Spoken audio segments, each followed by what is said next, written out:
வாழ்க வையகம், வாழ்க வையகம், வாழ்க வளமுடன். குரு வாழ்க, குருவே துணை.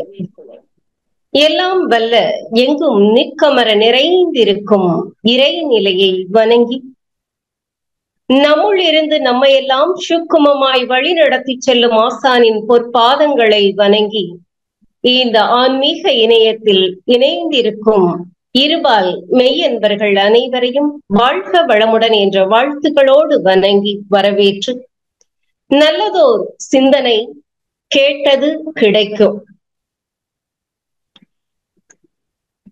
இந்த இணைப்பில் இணைந்திருக்கக்கூடிய அத்துணை பேருக்கும் மீண்டும் ஒரு முறை வாழ்க வளமுடன் என்ற வாழ்த்துக்களோடு வரவேற்கின்றோம். கேட்டது கிடைக்கும். நாம எதை கேட்போம்? எதை கேட்போங்க? பொதுவாவே நாம எதை கேட்போம்?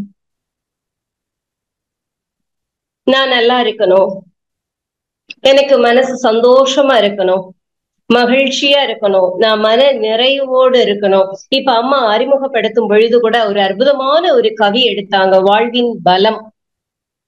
நமக்கு எது வாழ்வின் பலமாக இருக்கும் அப்படிங்கிறதுக்கு மகிழ்ச்சியுடைய கவியில மிக அழகா சொன்னாங்க.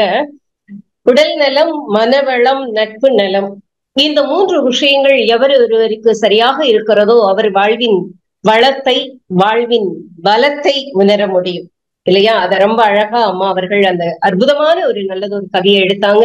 அதுல இருந்து சில விளக்கங்களையும் நமக்கு கொடுத்தார்கள். அந்த வகையில் நாம் கேட்டது கிடைக்கும் அப்படின்னா நாம எதை இறைவன் கிட்ட கேட்கிறோம்? இன்னும் சொல்ல போனா நாம சில நேரங்கள்ல இறைவன் கிட்ட ஓடுவோம். நாம இப்ப ஞான மார்க்கத்தில் இருக்கும் பொழுது கொஞ்சம் மனம் ஏதோ ஒரு வகையில் சஞ்சலப்படுகிறது அப்படின்னு சொன்னா நாம உட்கார்ந்து தவம் பண்ணலாம் அப்படின்னு நினைப்போம். அதற்கு முன்னாடி பக்தி மார்க்கத்தில் இருக்கும் பொழுது நாம என்ன பண்ணுவோம்? மனசுக்குள்ள ஏதோ ஒரு வருத்தம், ஏதோ ஒரு நமக்கு ஒரு தேவை. அது எந்த வித தேவையாக இருக்கலாம்? பொருள் தேவையாக இருக்கலாம், இல்லைன்னா உடல் நலம் தேவையாக இருக்கலாம், இல்லைன்னா அம்மா சொன்ன மாதிரி அந்த வாழ்வின் பலத்தில் சொன்ன மாதிரி நம் நட்புகளோடு இல்ல உறவுகளோடு ஏதோ ஒரு சின்ன மனக்கசப்பு இருக்கலாம். அந்த மனக்கசப்பு இருக்கும் பொழுது ஐயோ இப்படியெல்லாம் ஆயிடுச்சு, இதெல்லாம் சரியா ஆயிடணுமேனு நாம எங்க ஓடுவோம்? கோவிலுக்கு போவோம், இறைவன் கிட்ட வேண்டுவோம். அப்ப எதை நாம கேட்கிறோம் அப்படின்னு சொன்னா எல்லாவற்றினுடைய சாராம்சம் எதுவாக இருக்கும் அப்படின்னு சொன்னா நான் மகிழ்ச்சியாக இருக்கணும், நான் ஆனந்தமாக இருக்கணும், நான் மன நிறைவோடு இருக்கணும். நம்மளுடைய மனம் எதை கேட்குது, எதை எதிர்பார்க்குதுன்னு சொன்னா எப்பொழுதும் நான் ஆனந்தமாக இருக்க வேண்டும். அந்த ஆனந்தமாக இருக்கிறதுக்கும் மன நிறைவோடு இருக்கிறதுக்குமாகத்தான் நாம என்ன பண்றோம் அப்படின்னு சொன்னா நாம கேட்கிறோம். யாருக்கிட்ட? இறைவன் கிட்ட கேட்கும். சரி, அது எப்ப கிடைக்கும்? நாம எப்ப எதை கேட்கிறோமோ அது நமக்கு திரும்ப கிடைக்கும். அதுதான் சொன்னாங்க, நீ தேடியது உன்னை தேடும், கேட்டது கிடைக்கும் இல்லையா? நீ எதை நினைக்கின்றாயோ அதுவாக ஆகின்றாய். இப்பொழுது இருக்கக்கூடிய துன்பங்களுக்கு காரணம் நம்ம மற்றவர்களை சுட்டி காட்டுவது அல்ல, அது நிச்சயமாக நிச்சயமாக உறுதியாக நாம் எண்ணிய எண்ணங்களுடைய பலன் இன்றைக்கு நாம் அனுபவிக்கக்கூடிய நன்மையோ தீமையோ. இதெல்லாம் மகரிஷி அவர்கள் நமக்கு கொடுத்தாங்க. எப்படி கொடுத்தாங்க? தவம் செய்தால் தவம் செய்வார், தம் கர்மம் செய்வார்னு வள்ளுவர் சொல்லிட்டார். மகரிஷி அவர்கள் என்ன சொல்றாங்க? தவம் செய்ய செய்ய செய்ய நம்மளுடைய கர்ம வினைகள் கழியும். தவம் செய்ய செய்ய நம்மளுடைய கர்ம வினைகள் கழியும். உடற்பயிற்சி செய்ய செய்ய நம்மிடம் இருந்து அந்த விலங்கின பதிவுகள் போகும். விலங்கின பதிவுகள் போகும் பொழுது உடல் நலம் பெறுகிறது, உடல் ஆரோக்கியம் கிடைக்கிறது. உடல் ஆரோக்கியம் கிடைக்கும் பொழுது நாம எப்படி இருக்கிறோம் அப்படின்னு சொன்னா மகிழ்ச்சியாக இருக்கோம். அப்ப எதை கேட்கிறோம்? நான் மகிழ்ச்சியாக இருக்கணும். சரி, உடல் நலம் கிடைச்சிடுச்சு, ஆரோக்கியம் இருக்கு. அப்படி இருக்கிறப்பவே நாம என்ன பண்ணுவோம்? நம்மளுடைய செயல்பாடுகள் சில நேரங்களில் இந்த பஞ்ச இந்திரியங்களினால் ஈர்க்கப்பட்டு அந்த இன்பத்திற்குள்ளாக நாம அதிகமாக மூழ்கதான் என்ன ஆகுது அப்படின்னு சொன்னா நாம உடல் நலத்தை நன்றாக வைத்திருக்கும் பொழுது நம்மளுடைய சிறு செயல்பாடுகள் என்ன ஆகுது? கொஞ்சம் உடல் துன்பத்தை கொடுது. உடல் துன்பத்தை கொடுத்த உடனே நாம திரும்ப எதை கேட்கிறோம்? ஐயோ நான் நல்லா இருக்கணும், ஆரோக்கியமா இருக்கணுமே கேட்கிறோம் இல்லையா? கேட்கும் பொழுது நீ எதை தேடுகிறாயோ அது உன்னை வந்து தேடும்.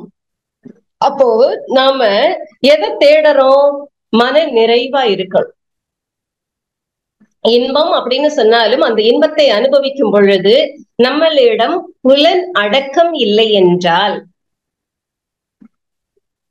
இன்பத்தை அனுபவிக்கும் பொழுது நம்மிடம் புலன் அடக்கம் இல்லை என்றால் என்ன ஆகும் அப்படின்னு சொன்னா, அந்த இன்பத்தை இன்னும் இன்னும் இன்னும் இன்னும் நாம கொஞ்சம் அதிகமாக அனுபவிக்கணும்னு மனசு நினைக்கும், தேடும். அதை தேட தேட இன்பத்துக்குள்ளேயே நாம மயங்கி நிற்கும் பொழுது அந்த மயக்க நிலையில் என்ன பண்றோம்னா, அதை கொஞ்சம் அளவு முறை மீறி அதிகமாக அனுபவிக்கிறோம். அளவு முறை அதிகமாக போகும் பொழுது அது எதுவாக மாறுகிறதுன்னு சொன்னா, கொஞ்சம் துன்ப உணர்வாக மாறுகிறது. அப்ப அந்த துன்பத்திற்கு காரணம் யாருன்னு சொன்னா, நிச்சயமா யாரோ ஒருவர் இல்ல, சமைச்சு கொடுத்த நபர் அல்ல, நாம் தான் காரணம் இல்லையா? இப்ப அம்மா வாழ்வின் பலம் சொன்னாங்க இல்லையா, அந்த கவியிலேயே எடுத்துப்போமே. உடல் நலம் வேணும், அடுத்தது என்னதுங்க? மன வளம் வேணும். மனம் எப்பொழுது நமக்கு தொய்வாகிறது அப்படின்னு சொன்னா, மனம் எப்பொழுது தொய்வாகிறதுன்னு சொன்னா, இந்த உடல் நலத்தை கெடுக்கும் பொழுது நமக்குள்ள மனசு கொஞ்சம் தொய்வாகுது. இந்த உடலுக்குள்ளாக ஓடி கொண்டிருக்கக்கூடிய அந்த உயிரை நாம கவனிக்காது விடும் பொழுதும் கொஞ்சம் மனநலம் பாதிக்கப்படுகிறது. மனநலம் பாதிக்கப்படுகிறதுனா என்னதுங்க? ஒரு மனக்கசப்பு ஏற்படுகிறது. அதே போல ஏதோ ஒரு விஷயத்தை நாம எதிர்பார்க்கிறோம். நாம எதிர்பார்க்கிற விஷயம் சரியா தவறான அத அனுபவபூர்வமாக ஆராய்ச்சி செய்யறது இல்லை. இதற்கு முன்னாடியும் ஏதோ ஒரு விஷயத்தை நாம எதிர்பார்த்திருப்போம், அது கிடைச்சிருக்கும். கிடைச்சா அந்த விஷயம் சரியாக இருக்கிறதா இல்லை தவறாக இருக்கிறதா நாம கொஞ்சம் அதை ஆராய்ச்சிக்கு எடுத்திருக்க மாட்டோம். இப்பவும் மனசு ஏதோ ஒரு விஷயத்தை பிடிக்குது, அந்த நேரம் கிடைக்கக்கூடிய சந்தோஷத்தை, அந்த நேரம் கிடைக்கக்கூடிய மகிழ்ச்சியை மட்டுமே கருத்தில் கொண்டு எனக்கு இது கிடைச்சா நல்லா இருக்கும்னு மனசு ஏங்குது. அதுவும் கிடைச்சிடுது, மனசு அனுபவிக்குது. மனசு அனுபவிச்சதுக்கு அப்புறம் என்ன ஆகுதுன்னா, அது பிரிதொரு நாள் இன்னொரு நாள் அந்த செயலினுடைய, நாம் அனுபவித்த செயலினுடைய விளைவு எதுவாக மாறுகிறதுன்னு சொன்னா, கொஞ்சம் துன்ப உணர்வாக மாறுது. இதே போலதான் இன்னைக்கு இந்த நிமிஷம் எல்லாரும் ஆன்லைன்ல நாம இணைஞ்சிருக்கும் பொழுது நாம குருவினுடைய உணர்வோடு இருக்கோம். ஏதோ ஒரு நல்ல விஷயம் நமக்கு இன்னைக்கு கிடைக்கும்னு நினைச்சு அந்த மனநிலையில இருக்கலாம். இதற்கு முன்னாடி நாம இந்த ஜூம்ல இணையாம இருந்தோம்னா, வீட்டுல ஏதோ ஒரு விஷயம் பண்ணிட்டு இருக்கும் போது, ஏதோ ஒரு வேலை கொண்டு இருக்கும் பொழுது நம்மளுடைய மனம் என்ன ஆகும்னா, ஏதோ ஒரு விஷயத்த யோசிக்க ஆரம்பிக்கும். யோசிக்கும் பொழுது என்ன ஆகும்? அது நல்ல விஷயத்துக்குள்ள போகும், போயிட்டே அதுக்கப்புறம் தேவையில்லாத ஒரு விஷயத்துக்குள்ள போகும். அதே போலதான் நாம இன்னைக்கு அனுபவிக்கக்கூடிய மன வருத்தங்கள் எல்லாம் பாத்தீங்கன்னா, என்றைக்கோ செய்த நாம விளைவை பற்றி கவனிக்காத, விளைவை கருத்தில் எண்ணாத செயல்களுடைய, அன்றைக்கு இன்பமாக கூட இருந்திருக்கலாம், அந்த விளைவை கவனத்தில் கொண்டு செய்யாத செயல்களுடைய விளைவின் பயன் இன்றைக்கு நமக்கு துன்பமாக, மனம் ஒரு சஞ்சலப்படக்கூடிய ஒரு விஷயமாக அமைந்திருக்கும். அப்ப இந்த மனவளம் அப்படிங்கிறதும் எங்கிருந்தோ வந்தது அல்ல, நாம ஏற்படுத்தி கொண்டது. அதே போல அடுத்தது என்ன சொன்னாங்க அந்த கவியில்? நட்பு நலம். அந்த நட்பு நலம் அப்படிங்கிறதும் பாத்தீங்க அப்படின்னு சொன்னா, மகரிஷி அழகா நமக்கு வாழ்த்துல கொடுத்திருப்பாங்கங்க. ஒரு அற்புதமான, மற்ற எல்லாருக்கும் வாழ்த்துன்னு சொல்லுவாங்க. வாழ்க்கை துணைக்கு வாழ்த்து, பெற்ற குழந்தைகளுக்கு வாழ்த்து, சகோதர சகோதரிகளுக்கு வாழ்த்து சொல்றாங்க. சொல்லிட்டு வரும் பொழுது, அந்த இன்னல் புரிவோர் எதிரிகளாக நினைப்போர் எவரேனும் இருந்தால் அவர்களும் மனம் திருந்தி நல்வாழ்வு வாழ. அதுக்கு அடுத்த வார்த்தை ரொம்ப ரொம்ப முக்கியமான வார்த்தைங்க, ரொம்ப ரொம்ப முக்கியமான வார்த்தை. இன்னல் புரிவோர் எதிரிகளாக நினைப்போர் எவரேனும் இருந்தால் அவர்களும் நல்ல முறையில் வாழ கருணையோடு வாழ்த்து. மற்ற எல்லாருக்கும் வாழ்த்துன்னு சொன்ன நம் குருமகான், ஆனா எதிரிகளுக்கு, இன்னல் புரிவோருக்கு மட்டும் என்ன சொல்றாங்கன்னா, கருணையோடு வாழ்த்து அப்படிங்கிறாங்க. ஏன் கருணையோடு வாழ்த்து அதுக்கு மட்டும் கொடுத்திருக்கிறாங்கன்னா, மற்ற எல்லாரையும் நாம வாழ்த்திடுவோம், நம்மளுடைய மனம் எளிதாக வாழ்த்த ஆரம்பிக்கும். ஆனால் நமக்கு ஏதோ ஒரு வகையில் துன்பம் கொடுத்த நபர்களை மனம் மனம் நிறைவாக வாழ்த்துமானா நிச்சயமாக அந்த தன்மை நாம பயிற்சிக்கு வர முன்னாடி இருந்துட்டா. ஏன் அவர்களுக்கு மட்டும் கருணையோடு வாழ்த்துன்னு மகரிஷி சொல்றாங்க? ஏன்னா இன்னைக்கு இந்த நேரம் நமக்கு இன்னல் புரிவோர் நமக்கு எதிரியாக இருப்பவர்களை நீங்க யார வேணும்னாலும் எடுத்துக்கிட்டா சரி, அந்த நபர் ஒரு காலகட்டத்தில் என்ன ஆகும் அப்படின்னு சொன்னா, நமக்கு நண்பராக நட்பாக இருந்திருப்பார், அல்லது உறவினர்களாக இருந்திருப்பார்கள். அவர்கள்தான் இப்ப இந்த காலகட்டத்தில் நமக்கு எதிரியாக மாறியிருப்பார்கள். ஏன் எதிரியாக மாறினாங்க? ஒரு காலகட்டத்தில் நாம ஒரு சுமூகமான உறவில் இருந்தோம், மகிழ்ச்சியை அனுபவித்திருக்கிறோம். அந்த மகிழ்வை 2 பேரும் என்ன பண்ணிருக்கிறோம்னா பரிமாறிக்கொண்டு இருக்கிறோம். என்னுடைய நன்மை, எனக்கு கிடைத்த சந்தோஷத்தை நான் அவரிடம் ஷேர் பண்ணி இருக்கிறேன், பரிமாறி இருக்கிறேன். அவருக்கு கிடைத்த நல்ல விஷயங்களை என்கிட்ட தெரிவிச்சிருக்கிறாங்க. அப்படி இருந்த ஒரு நல்ல உறவு இன்றைக்கு கொஞ்சம் எதிரி. அவங்களுக்கு தெரிஞ்சிடக்கூடாது, அவங்களுக்கு தெரிஞ்சது அப்படின்னு சொன்னா நமக்கு கஷ்டமா இருக்கும் நினைக்கிறோம் இல்லையா? அவங்களுக்கு தெரிஞ்சா திருஷ்டி ஆயிடும், அவங்களுக்கு தெரிஞ்சா பொறாமப்படுவாங்க. இத நாம என்ன பண்றோம்னா அவங்களுக்கு அந்த நல்ல விஷயத்த நாம பரிமாறிக்கொள்ள கூடாது, அவர்களுக்கு தெரியப்படுத்த கூடாது அப்படின்னு நாம என்ன பண்றோம்னா கொஞ்சம் வருத்தப்படுறோம் இல்லையா? அதற்கு என்ன காரணம்? அப்ப நல்ல முறையில் இருந்த ஒரு நட்பு இன்றைக்கு எதிரியாக மாறி இருக்கிறார்கள்னு சொன்னா அங்க என்ன காரணம்னு சொன்னா நாம சொல்லுவோம், அவர்களை சுட்டி காட்டுவோம். அவங்க என்ன சொல்லுவாங்கன்னா நம்மளை சுட்டி காட்டுவாங்க. எதனால் இந்த மாற்றம்? தவறு என்பது யாரோ ஒருவர்கிட்ட இருக்குன்னு நாம நினைச்சிட்டு இருக்கிறோம், அவங்க நம்ம கிட்ட இருக்குதுன்னு நினைக்கிறாங்க. ஆனா ஏதோ ஒரு புரிதல் இல்லாத ஒரு விஷயம் என்ன ஆகுதுன்னா 2 பேருக்கும் இடையில இருந்த அந்த நட்பை ஒரு எதிரியாக மாறி இருக்கிறது அப்படின்னு சொன்னா, ஒண்ணு நாம அவர்கள்கிட்ட என்ன பண்ணிருக்கோம் அப்படின்னு சொன்னா அவங்க கிட்ட உள்ள நட்பு, அந்த உறவை, ஒரு சுமூகமான உறவை அவங்களா நாம பாத்துக்கிட்டு இருந்தோம்னா சரியா இருந்திருக்கும்.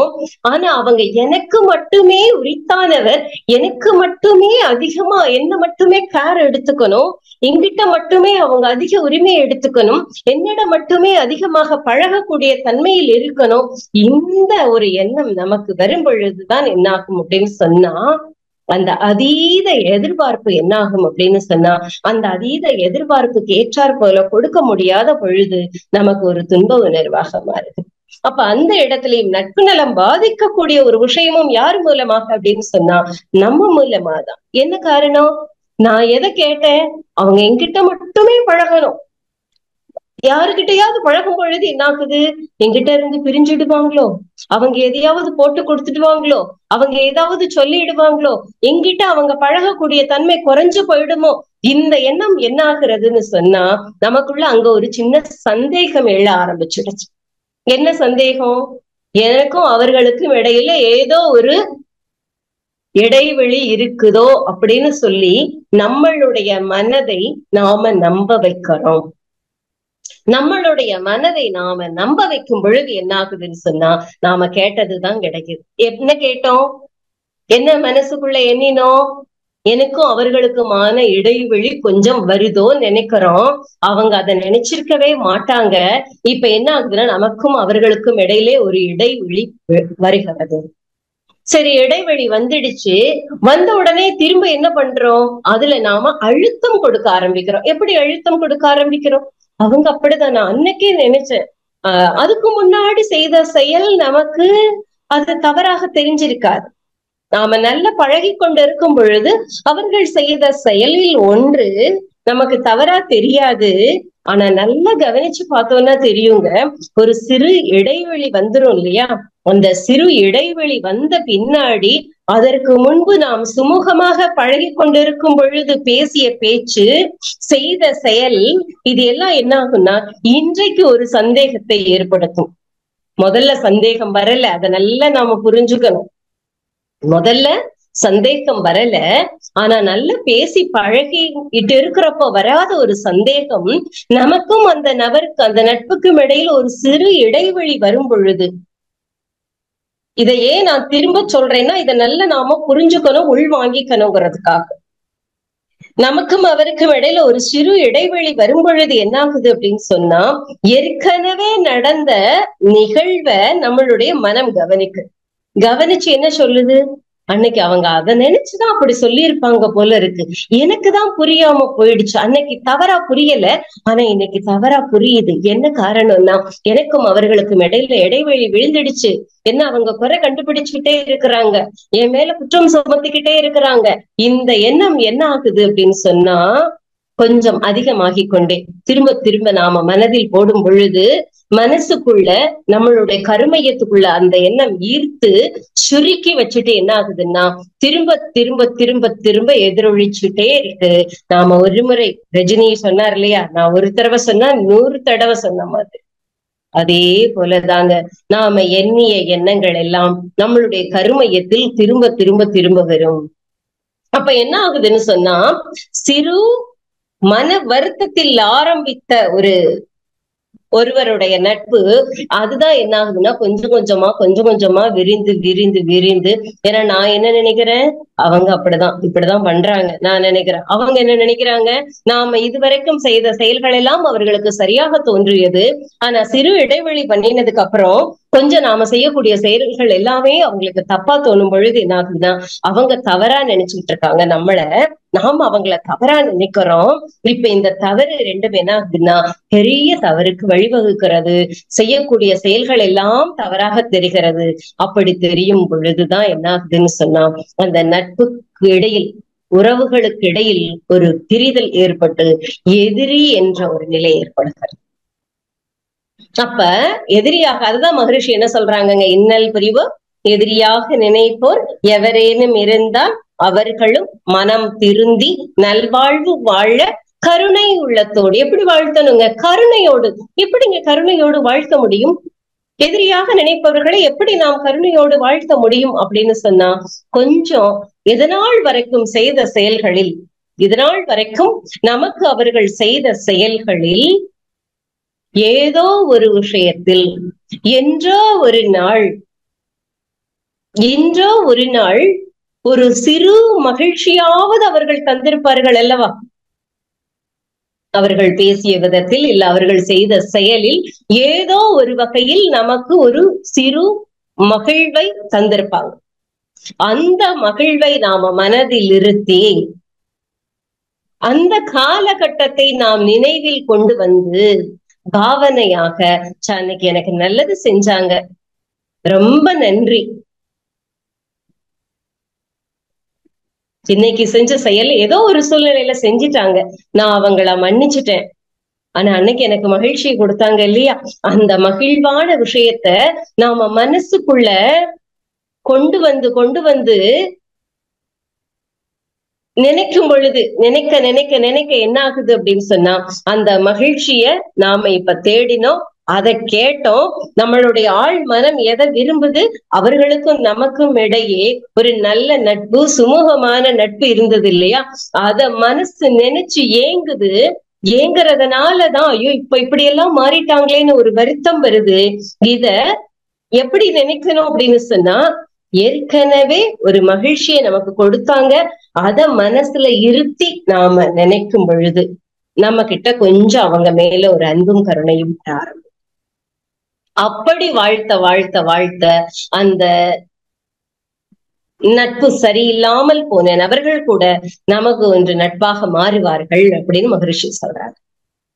அப்போ நாம உடல் நலம் நல்லா இருக்கணும் கேட்கிறோம், என்னுடைய மனசு நல்லா இருக்கணும், அமைதியா இருக்கணும், மகிழ்ச்சியா இருக்கணும்னு கேட்கிறோம், என்னை சார்ந்தவர்கள் எல்லோருடனும் எனக்கு இணக்கமான ஒரு நட்பு இருக்கணும்னு நினைக்கிறோம், எனக்கு வாழ்க்கை வளங்கள் அத்துணையும் தேவை நினைக்கிறோம். இதற்கெல்லாம் யார் காரணமாக இருக்கிறார்கள், இது சரியா அமைகிறதும் சரியில்லாம அமைகிறதும் யாரு காரணம், அவரவர் வாழ்வின் சிற்பி அவரவர் எண்ணங்களே இல்லையா. அப்ப அந்த நிலையில இருக்கும் பொழுது மகரிஷி அழகா ஒரு கவில சொல்றாங்க, எண்ணத்தால் எண்ணி எண்ணி இயற்கை வேக இயல்பறிந்து, எண்ணத்தால் எண்ணி எண்ணி இயற்கை வேக இயல்பறிந்து நிகழ்ச்சிகளின் முன்னும் பின்னும், நிகழ்ச்சிகளின் முன்னும் பின்னும் எண்ணி அறிந்து. ஒரு நிகழ்வு நடக்குதுன்னா அதற்கு முன்னாடியும் பின்னாடியும் எண்ணி அறிந்து அதன் பின்னே எண்ணம் தன்னை இயற்கைக்கு ஏற்றபடி, எண்ணம் தன்னை இயற்கைக்கு ஏற்றபடி, எண்ணம் தன்னை இயற்கைக்கு ஏற்றபடி இணைந்து ஒத்து எண்ணி செயலாற்றும் பண்பு கொண்டால் இன்ப துன்பம் என்ற சுழல் வேகம் குன்றும். எண்ணத்தில் இயற்கையிலே அமைந்திருக்கும் இன்பமே மாறாது, அளவும் மீறாது அப்படின்னு சொல்றாங்க மகரிஷி அவர்கள்.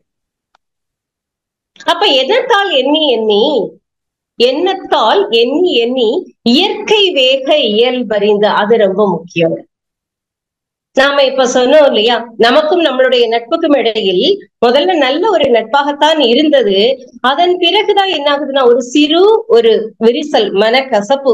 அந்த கசப்பு எப்படி வந்தது? அதுதான் அழகா சொல்றாங்க, இயற்கை வேக இயல்பறிந்து நிகழ்ச்சிகளின் முன்னும் பின்னும், நிகழ்ச்சிகளின் முன்னும் அந்த ஒரு சிறு இடைவெளி வருது இல்லையா, அதற்கு முன்னாடி நம்ம எப்படி இருந்தது, பின்னாடி எப்படி இருக்கிறோம். காரணம் என்னன்னா இப்ப நம்மளுடைய புரிதல், நம்மளுடைய செயல்பாட அவங்க சரியா புரிஞ்சுக்கல. இல்லைன்னு சொன்னா நம்மளுடைய செயல்பாட அவங்க புரிஞ்சுக்காம இருக்கிறாங்க, அவர்களுடைய செயல்பாட நாம புரிஞ்சுக்கல. இந்த இடத்துல என்ன நடக்குது அப்படின்னு சொன்னா, அந்த நிகழ்வு நடக்கக்கூடிய நேரத்தில் ஒன்று நாம மனது அமைதி இல்லாம இருந்திருக்கலாம், வேற ஏதோ ஒரு விஷயத்தை நாம மனதிற்குள்ளாக போட்டு வருத்தத்தில் இருந்திருக்கலாம். இல்லைன்னு சொன்னா அந்த நிகழ்வு நடக்கும் பொழுது நமக்கு நட்பாக இருந்த நபர் அவர் மனதுல சரியான ஒரு சூழ்நிலையில் இல்லாமல், அதாவது மனசுல வேற எதையோ ஒரு கவலையோ ஒரு பிரச்சனைய நான் மனசுல கொண்டு வந்து இருத்தி இருந்திருக்கலாம். அப்படி இருக்கக்கூடிய நேரத்துலதான் என்ன ஆகுது அப்படின்னு சொன்னா, அத மனசுக்குள்ள வச்சிருக்கிறதுனால நம்மளுடைய செயல்பாட அவங்க முழுமையாக சரியான ஒரு புரிதல் இல்லாது இருந்திருக்கு. இயல்பறிந்து நிகழ்ச்சிகளின் முன்னும் பின்னும் எண்ணி அறிந்து அதன் பின்னே எண்ணம் தன்னை இயற்கைக்கு ஏற்றபடி இணைத்து. ஏன் இந்த ஒரு வார்த்தைய மகரிஷி போட்டிருக்கிறாங்க பாருங்க, எண்ணம் தன்னை இயற்கைக்கு ஏற்றபடி இணைத்து. அதுதான் சொல்றாங்க அண்டத்தில உள்ளதே பிண்டத்துல அப்படின்னு சொல்லிட்டு. ஏன்னா நம்ம உடலுக்குள்ள என்ன இருக்குன்னா பஞ்சபூத கூட்டால் ஆனது, வெளியில இருக்கிறதும் பஞ்சபூத கூட்டால் ஆனது. நம்மளுடைய உயிர் துகள் செல்லும் போது ஏற்படக்கூடிய அந்த காந்தம் ஜீவ காந்தம்னு சொல்றோம். வெளியிலையும் காந்த சக்தி இருக்கிறது. ஏன்னா ஒரு பொருளை தூக்கி போட்டா என்ன ஆகுதுன்னா புவியீர்ப்பு சக்தியால கீழே இழுக்கு, கிராவிட்டி ஃபோர்ஸ் வருது இல்லையா. அப்ப நமக்குள்ளேயும் காந்த சக்தி இருக்கு, வெளியிலையும் காந்த சக்தி இருக்கு. இதத்தான் சொன்னாங்க தூணிலும் இருப்பான் துரும்பிலும் இருப்பான் அப்படின்னு சொல்லி. தூணிலும் துரும்பிலும் இருக்கக்கூடிய இறைவன் எங்கேயும் இருப்பான், நமக்குள்ளேயும் இருப்பான். இப்ப தூணிலும் துரும்பிலும் இருக்கக்கூடிய இறைவன் எனக்குள்ளேயும் இருக்கிறான், என்னை சுற்றியும் இருக்கிறான், எல்லாருக்குள்ளாகவும் இருக்கிறான். ஏன்னு சொன்னா நாம எங்க இருந்து வந்திருக்கிறோம், இறைவன் கிட்ட இருந்து, இறைநிலை கிட்ட இருந்து வந்திருக்கோம். அப்ப இறைவன் கிட்ட, இறைநிலை கிட்ட இருந்து வந்த நாமளும் யாருங்க, அதே இறைநிலைதான். அதே போல நம்மை சுற்றி இருப்பவர்களும் யாரு, இறைநிலை கிட்ட இருந்து வந்தவங்க தான். அப்போ அந்த இறைநிலை கிட்ட இருந்து வந்த ஒரு சிறு துகள், இந்த பிரபஞ்சத்தில இருந்து வந்த ஒரு சிறு துகள் தான் நாம. அதே துகள் தான் எங்க இருக்குதுன்னா வெளியிலயும் இருக்கு. இப்போ ஒத்தவை ஒத்தவற்றை இருக்கும். அப்ப நம்மளுடைய எண்ணம் நமக்குள்ள இருக்கு, அதை சார்ந்த எண்ணங்கள் கொஞ்சம் வெளியிலையும் இருக்கு. ஏன்னா பல பேருடைய எண்ணங்கள், இதை நல்லா புரிஞ்சுக்கணுங்க. இதத்தான் பிரபஞ்ச ரகசியம்ங்கிறாங்க, சீக்ரெட்னு சொல்றாங்க இல்லையா. அதைத்தான் மகரிஷி அழகா காந்த தத்துவமா நமக்கு விஞ்ஞான ரீதியான விளக்கங்களோடு இந்த காந்த தத்துவத்தை நமக்கு கொடுத்திருக்கிறாங்க. ஒத்தவை ஒத்தவற்றை இருக்கும் அப்படி. இப்போ இறைநிலை கிட்ட இருந்து இந்த பிரபஞ்சத்திடம் இருந்து துண்டுபட்ட ஒரு சிறு துகள் நாம இருக்கிறோம். நம்மை சுற்றி இருப்பவர்களும் அந்த இறைநிலையிடமிருந்து, அந்த பிரபஞ்சத்திடமிருந்து வந்த ஒரு சிறு துகள்.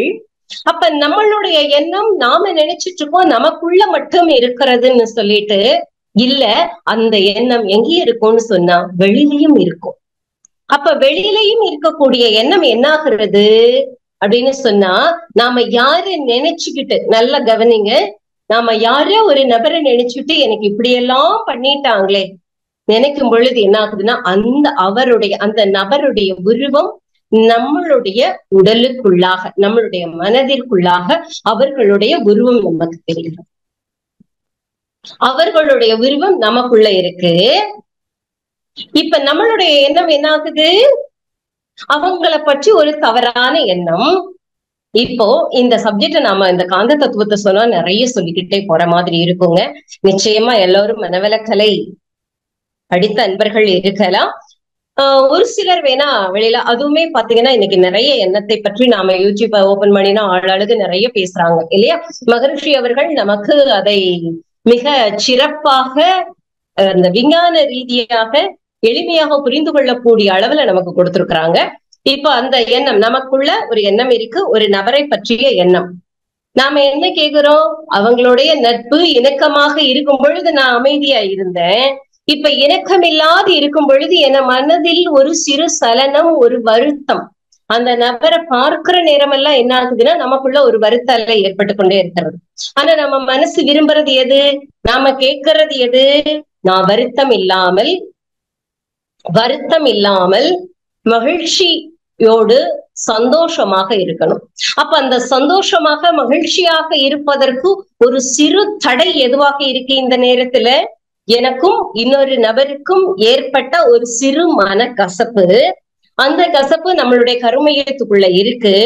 இப்ப அந்த நபரை நாம பாக்குறோம், வரும் பொழுது நம்மளுடைய கருமையத்தில் இருப்பாக சுருக்கி வைத்த அந்த மனக்கசப்பு கொஞ்சம் மேல எழுது. இப்ப அவங்களுடைய உருவத்தை பார்த்த உடனே அந்த உருவம் ஏற்கனவே நம்மளுடைய மனதிற்குள்ளாக பதிஞ்சு இருக்கு. அவங்களுடைய உருவம் நம்ம மனசுக்குள்ள பதிஞ்சு இருக்கிறதுனாலதான் அந்த நபரை பார்த்த உடனே நமக்கு என்ன ஆகுதுன்னா, என்றோ ஒரு நாள் அவருக்கும் நமக்கும் ஏற்பட்ட அந்த மனக்கசப்பான விஷயத்த மனசு விரிச்சு காமிக்கும் பொழுது, அன்னைக்கு என்னை எப்படியெல்லாம் பேசிட்டாங்களே, இந்த மாதிரி பேசுவாங்கன்னு நான் நினைக்கவே இல்லை. மனசுக்குள்ள என்ன ஆகுதுங்க, ஒரு வெறுப்பு, ஒரு வருத்தம், ஒரு கவலை, ஒரு மகிழ்வு இல்லாத தன்மை. ஆனா நம்மளுடைய மனம் எப்பொழுதும் எதை கேட்டுக்கிட்டு இருக்கு, நான் மகிழ்ச்சியாக இருக்கணும், மன நிறைவோடு இருக்கணும். இப்ப நம்ம மன நிறைவோடு இருப்பதற்கு ஒரு சிறு குறைபாடாக அந்த நபருடைய வருத்தாலை இல்லையா. இப்ப நம்மளுக்குள்ளதான் அவங்களுடைய உருவம், தன்மை எல்லாம் இருக்கு. இப்ப நம்ம கர்மயத்துக்குள்ள ஒரு சிறு வெறுப்புணர்ச்சி வந்துருச்சு. இந்த வெறுப்புணர்ச்சி என்ன ஆகுதுன்னா அந்த நபருக்கும் போய் சேர்கிறது. ஏன்னா ஒத்தவற்றை இருக்கும். நாமளும் காந்தம் தான், அவங்களும் காந்தம் தான். நம்ம காந்தம் எந்த தன்மையில இருக்கிறோம் அதே தன்மையில உள்ள ஒரு விஷயத்த இருக்கும். அந்த நபரும் பல விஷயங்கள், நல்ல விஷயங்களை நினைச்சிட்டு இருப்பாங்க. ஆனா ஏதோ ஒரு சிறு குறைபாடு, ஒரு வருத்தம் அவங்க கிட்ட இப்ப இருந்திருக்கும். ஏன்னா வருத்தங்கள் இல்லாத நபர்கள் இல்லை இல்லையா. ஒரு 99% மகிழ்ச்சியா இருந்தா கூட 1% என்ன பண்ணுங்க, நமக்கு நிறைய, அது வேற விஷயம் இல்லையா, அதை நாம விட்டுடலாம். ஆனா அந்த ஒரு சிறு சலனத்தை நாம என்ன செய்வோம்னா அவங்களுடைய அந்த வருத்தத்தை நம்மளுடைய வருத்த அலை போய் ஈர்த்து பிடிக்கும் போது அவங்களுக்கும் ஒரு வெறுப்பு, நமக்கும் ஒரு வெறுப்பு.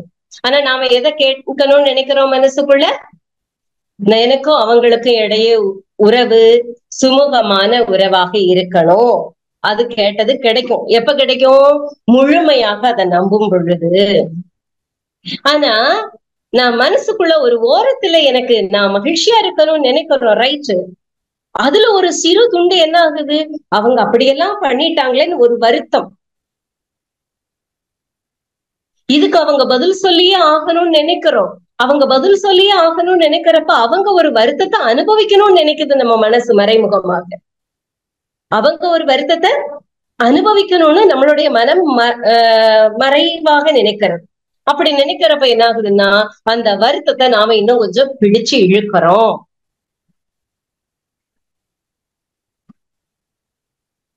எதை மறைமுகமாக கொஞ்சம் கேட்டிருக்கிறோம்?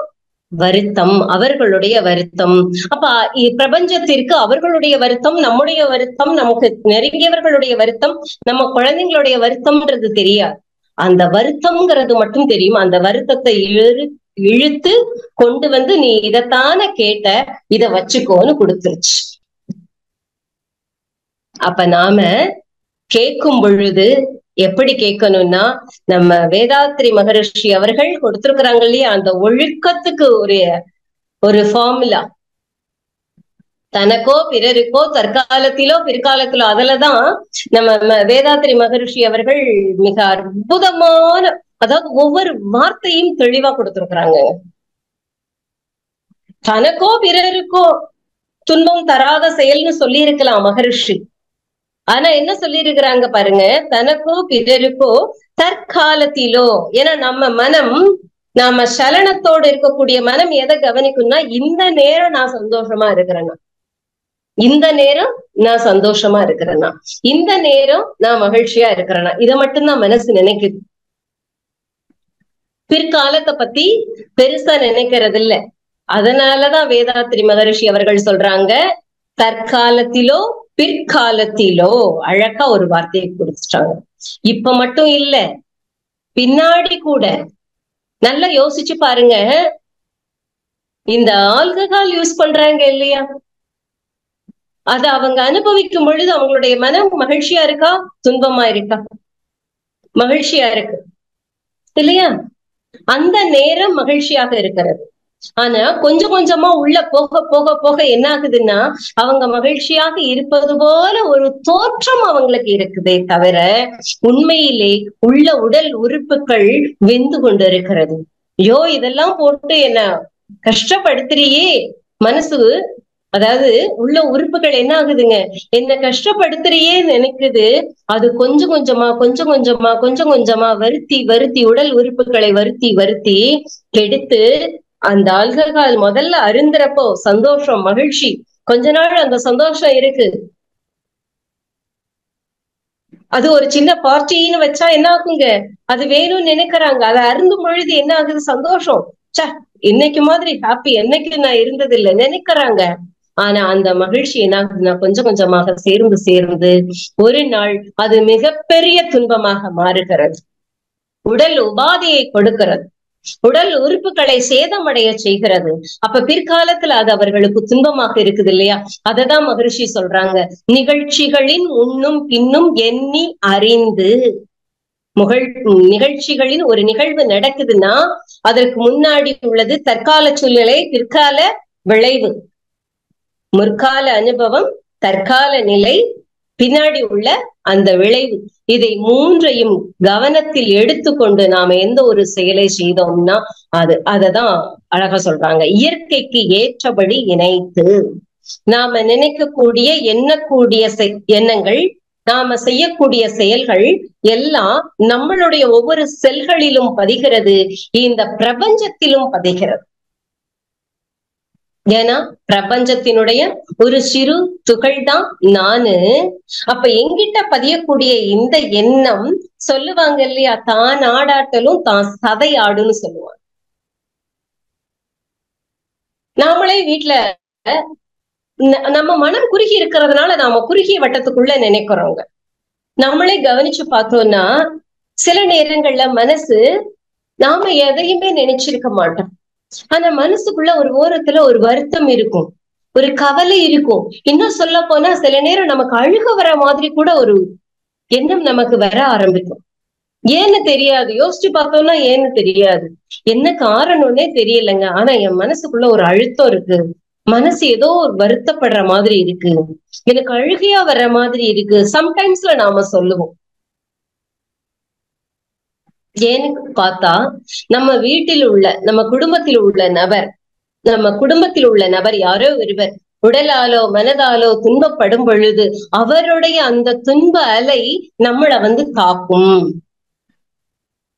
அவருடைய அந்த துன்ப அலை நம்மள வந்து தாக்கும். இது நாம அனுபவ ரீதியாக அனுபவிச்சிருக்கலாம்.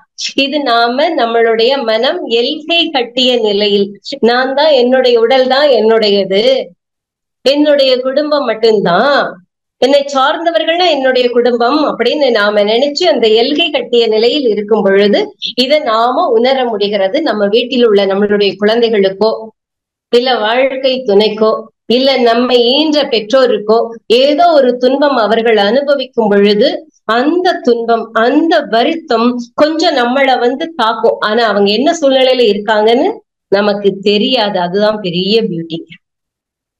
தெரியாது. அவங்க அனுபவிச்ச துன்பம் நமக்கு என்ன துன்பத்துல இருக்கிறாங்கன்னு தெரியாது. ஆனா அதனுடைய தாக்கம் நமக்கு இங்க வரும். இங்க நாம கஷ்டப்படுற மாதிரி ஒரு நிலை நமக்கு தெரியும்.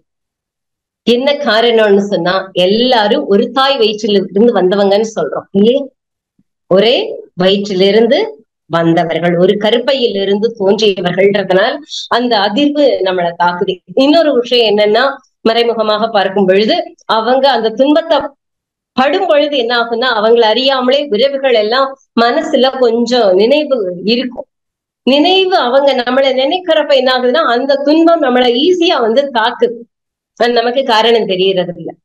இப்போ நம்ம குடும்பம்னு எடுக்கும் பொழுது ஆனா இந்த பிரபஞ்சமே ஒரு குடும்பம் தான் இல்லையா? ஏன்னா நம்ம ஒரு தாய் வயிற்றுல இருந்து பிறந்த ஒரு 5 குழந்தைங்க இருக்கிறோம்னு வைங்களேன். இந்த 5 பிள்ளைங்க ஒருத்தர் துன்பத்தை அனுபவிக்கும் பொழுது ஒருத்தருக்கு மனதால் ஏதோ ஒரு துன்பம் அவங்களை அனுபவிக்க செய்கிறது. இத நாம அப்படியே பின்னோக்கி போயிட்டு இருந்தோம்னா நாம எங்க இருந்து வந்தோம்? நம்ம அம்மா அப்பா கிட்ட இருந்து. அவங்க எங்க இருந்து வந்தாங்க? அவங்களுடைய அம்மா அப்பா, அவங்களுடைய அம்மா அப்பா. இப்படியே போகும் பொழுது இந்த பிரபஞ்சம், இந்த இயற்கை, இந்த இறைவன், அந்த இறைவன் கிட்ட இருந்துதான், அந்த இறைநிலை கிட்ட இருந்துதான் நாம எல்லாரும் தோன்றி இருக்கிறோம். அந்த இறைநிலையில இருந்து நாம தோன்றி இருக்கிறோம். அந்த இறைநிலையுடைய ஒரு சிறு துகள் நாம. இப்ப வெளியில இருக்கக்கூடியதெல்லாம் என்னதுங்க? இறைநிலை கிட்ட இருந்து வந்ததுதான். அப்போ நாம இன்பத்தை மட்டும் நினைக்க நினைக்க அந்த துன்ப அலைகளை நாம மனசுல கொண்டு வராம, அந்த துன்ப அலை நம்மளை தாக்காமல் நாம நம்மளை கவனிச்சுக்கிட்டோம்னா, மனோதிடம் இருந்ததுன்னா என்றைக்கும் என்ன ஆகுது அப்படின்னு அந்த துன்பம் நம்மளை திரும்ப மீண்டும் ஒரு நாள் தேடி வராது. நமக்கு கிடைத்த இன்பங்களை எல்லாம் மட்டும் நாம நினைந்து நினைந்து நாம அனுபவிக்கக்கூடிய ஒரு நல்ல உணர்வுகளை மட்டும் நாம நினைந்து நினைந்து ஒவ்வொரு நேரமும் கிடைக்கக்கூடிய நல்ல அனுபவங்களை மட்டும் நாம மனசுல நினைச்சு நன்றி சொல்ல சொல்ல சொல்ல. இன்னைக்கு காலையில தூங்கி எழுந்திருச்சதுக்காக இறைநிலைக்கு நன்றி இல்லையா? ஏன்னா இந்த பிறவியில நான் என்னுடைய கர்மாவை கழிப்பதற்கு எனக்கு வாழ்நாளை கொடுத்தது இறைநிலைக்கு நன்றி. காலையில் எழுந்திருக்கும் பொழுது நாம பிரஷ் பண்றோம், அதை உற்பத்தி செய்தவர்களுக்கெல்லாம் நன்றி. தண்ணி அருந்துறோம், அந்த நீருக்கு நன்றி. இப்படி ஒவ்வொரு விஷயத்திற்கும் நாம மனதிற்குள்ளாக நன்றி உணர்வோடு இருந்தோன்னு சொன்னா அந்த விஷயங்கள் அத்தனையும் நமக்கு தேவையான பொழுது தேவையான சமயத்தில் நிச்சயமாக சேரும். அதை விட்டுட்டு நாம எழுந்திருக்கும் போதே ஏதோ ஒரு மனசுல ஒரு கவலைய சுமந்துகிட்டு, ஐயோ அப்படி இருக்கே, நான் என் பிள்ளை அப்படி இருக்கணும்னு நினைச்சேன் ஆனா அப்படி இல்லையே, இந்த எண்ணம் வந்ததுன்னா இப்ப நாம எதை கேட்டோம்? என் பிள்ளை அப்படி இருக்கணும்னு நினைச்சேன் ஆனா அப்படி இல்லையே. அப்படி இல்லையேங்கிறப்போ அப்படி இல்லாத ஒரு தன்மைதான் திரும்ப திரும்ப நமக்கு நிகழும். அததான் ஜீசஸ் சொல்றாரு, எவரிடம் அபரிமிதமாக இருக்கிறதோ அவரிடம் கொடுக்கப்படும், எவரிடம் இல்லையோ அவரிடமிருந்து எடுக்கப்படும்.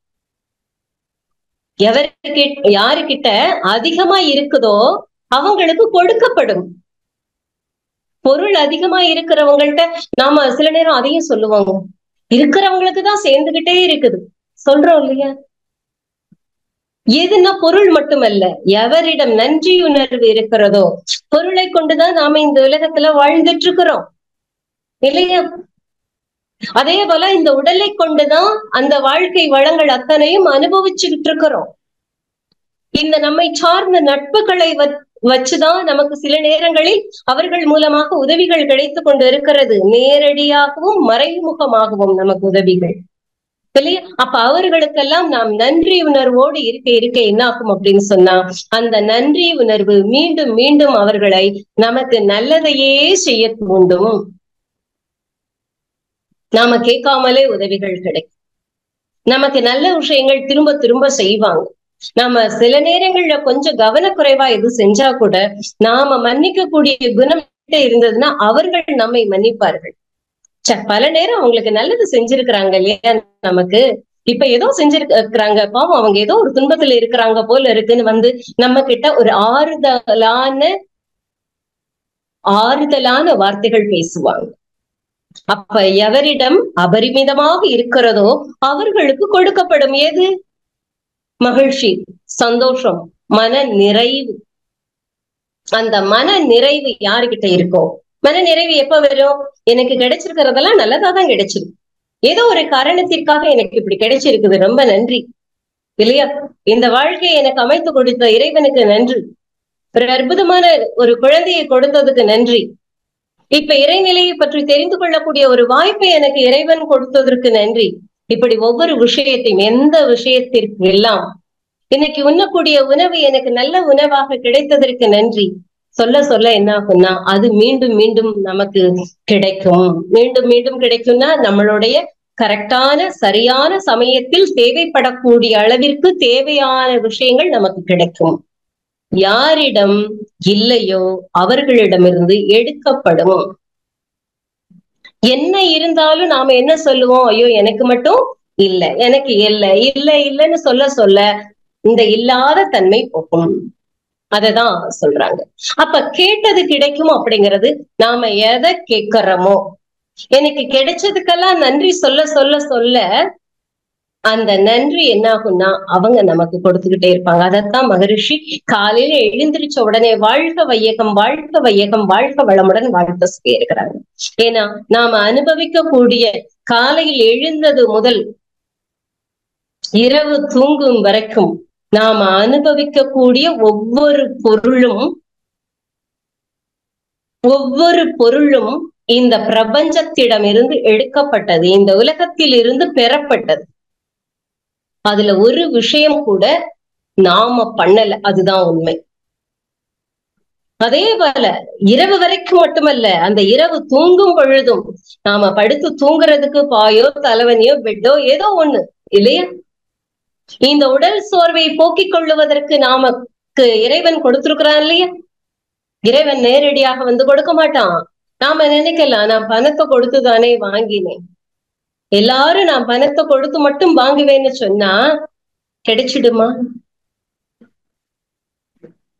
இல்லையா? பல பேர்களுடைய உழைப்பை நாம ஒவ்வொரு நிமிடமும் அனுபவித்துக் கொண்டே இருக்கிறோம். அப்ப அவர்களுக்கெல்லாம் நாம் நன்றி சொல்ல சொல்ல சொல்ல அந்த நன்றி சொல்ல சொல்ல சொல்ல அது எல்லாம் நமக்கு, அந்த தேவைகள் எல்லாம் நமக்கு பூர்த்தியாகி கொண்டே இருக்கும். அப்ப நாம கேட்கிறோம், எதை கேட்கிறோங்க? மன நிறைவை கொடு, எனக்கு என்னுடைய வாழ்க்கை ஆனந்தமா இருக்கணும் இல்லையா? அந்த மன நிறைவு அதுதாங்க முக்கியம். இப்ப கிடைக்கக்கூடிய மகிழ்ச்சி மட்டுமல்ல, எப்பொழுதும் என்னுடைய மனம் சலனம் இல்லாம இருக்கணும், ஒன்றையும் நினையாது உன்னையும் மறவாது நின்ற நிலையே அது, நீ அறி நினைவை நிறுத்தி இல்லையா? அது இதுன்னு மனசுல ஒண்ணு நினைக்க வேண்டாம். எனக்கு எல்லாமே கொடுத்தது, எல்லாமே இயற்கை எனக்கு சரியாக கொடுத்திருக்கிறது. இன்றைக்கு ஒரு சிறு துன்பம் அனுபவிக்கிறேனாலும் அந்த துன்பத்திற்கு காரணமும் என்னுடைய செயல்கள் தானே தவிர மற்றவர்களுடையது இல்லை. அப்ப இன்னைக்கு நான் அனுபவிக்கக்கூடிய துன்பத்திற்கு காரணம் எனக்கு நானே ஏற்படுத்தி கொண்டது, என்னுடைய எண்ணத்தாலோ என்னுடைய செயலாலோ நானே ஏற்படுத்தி கொண்டது. இதற்கும் மகிழ்ச்சி. ஏன்னா என்னைக்கோ செய்த துன்பம், யாருக்கோ செய்த துன்பம் இன்னைக்கு எனக்கு கிடைச்சிருக்குதுன்னா நான் அந்த கர்மாவை கழிக்கிறேன்னால இறைநிலை எதுக்கு கழிக்க சொல்லுதுன்னு சொன்னா என்னுடைய மனதிற்குள்ள உள்ள குறையை போக்கி, என்னுடைய மனதிற்குள்ளாக இருக்கக்கூடிய குறையை போக்கி நான் மன நிறைவோடு வாழ வேண்டும். 84 லட்சம், கிட்டத்தட்ட 84 லட்சம் யோனியை நாம் அடைந்திருக்கிறோம். 84 லட்சம் பிறவி. எதற்காக தொடர் பிறவி அடுத்தடுத்து? ஏன்னா நான் மன நிறைவோடு சலனமில்லாத ஒரு வாழ்க்கை வாழணும்னா இருப்பதை ஏற்றுக்கொண்டு இருப்பதை இருக்கின்றவாறே, எந்த நினைப்பும் மறப்பும் இல்லாமல், அந்த இறைவன் தான் எல்லாமுமாக இருக்கிறான், எல்லா பொருளுமாக இருக்கிறான், எல்லாருக்குள்ளாகவும் இருக்கிறான். இந்த உண்மையை தெரிந்து கொண்டு மற்றவர் அனுபவிக்கக்கூடிய நல்ல விஷயங்கள் நான் தான் அனுபவிக்கிறேன் மறைமுகமாக. அந்த ஒரு நிலை ஏற்பட்டு விட்டால் நாம எப்பொழுதும் மன நிறைவோடு இருப்போம். ஆனா நம்ம மனசு ஏங்குறது எதுக்குங்க? அந்த மன நிறைவோடு நாம வாழணுங்கிறதான் மனசு நினைக்குது இல்லையா? அப்ப கேட்டது நிச்சயமா நமக்கு கிடைக்குங்க. ஆனா அதுல கேட்கும் பொழுது நாம விழிப்பு நிலையோடு கேட்க வேண்டும்.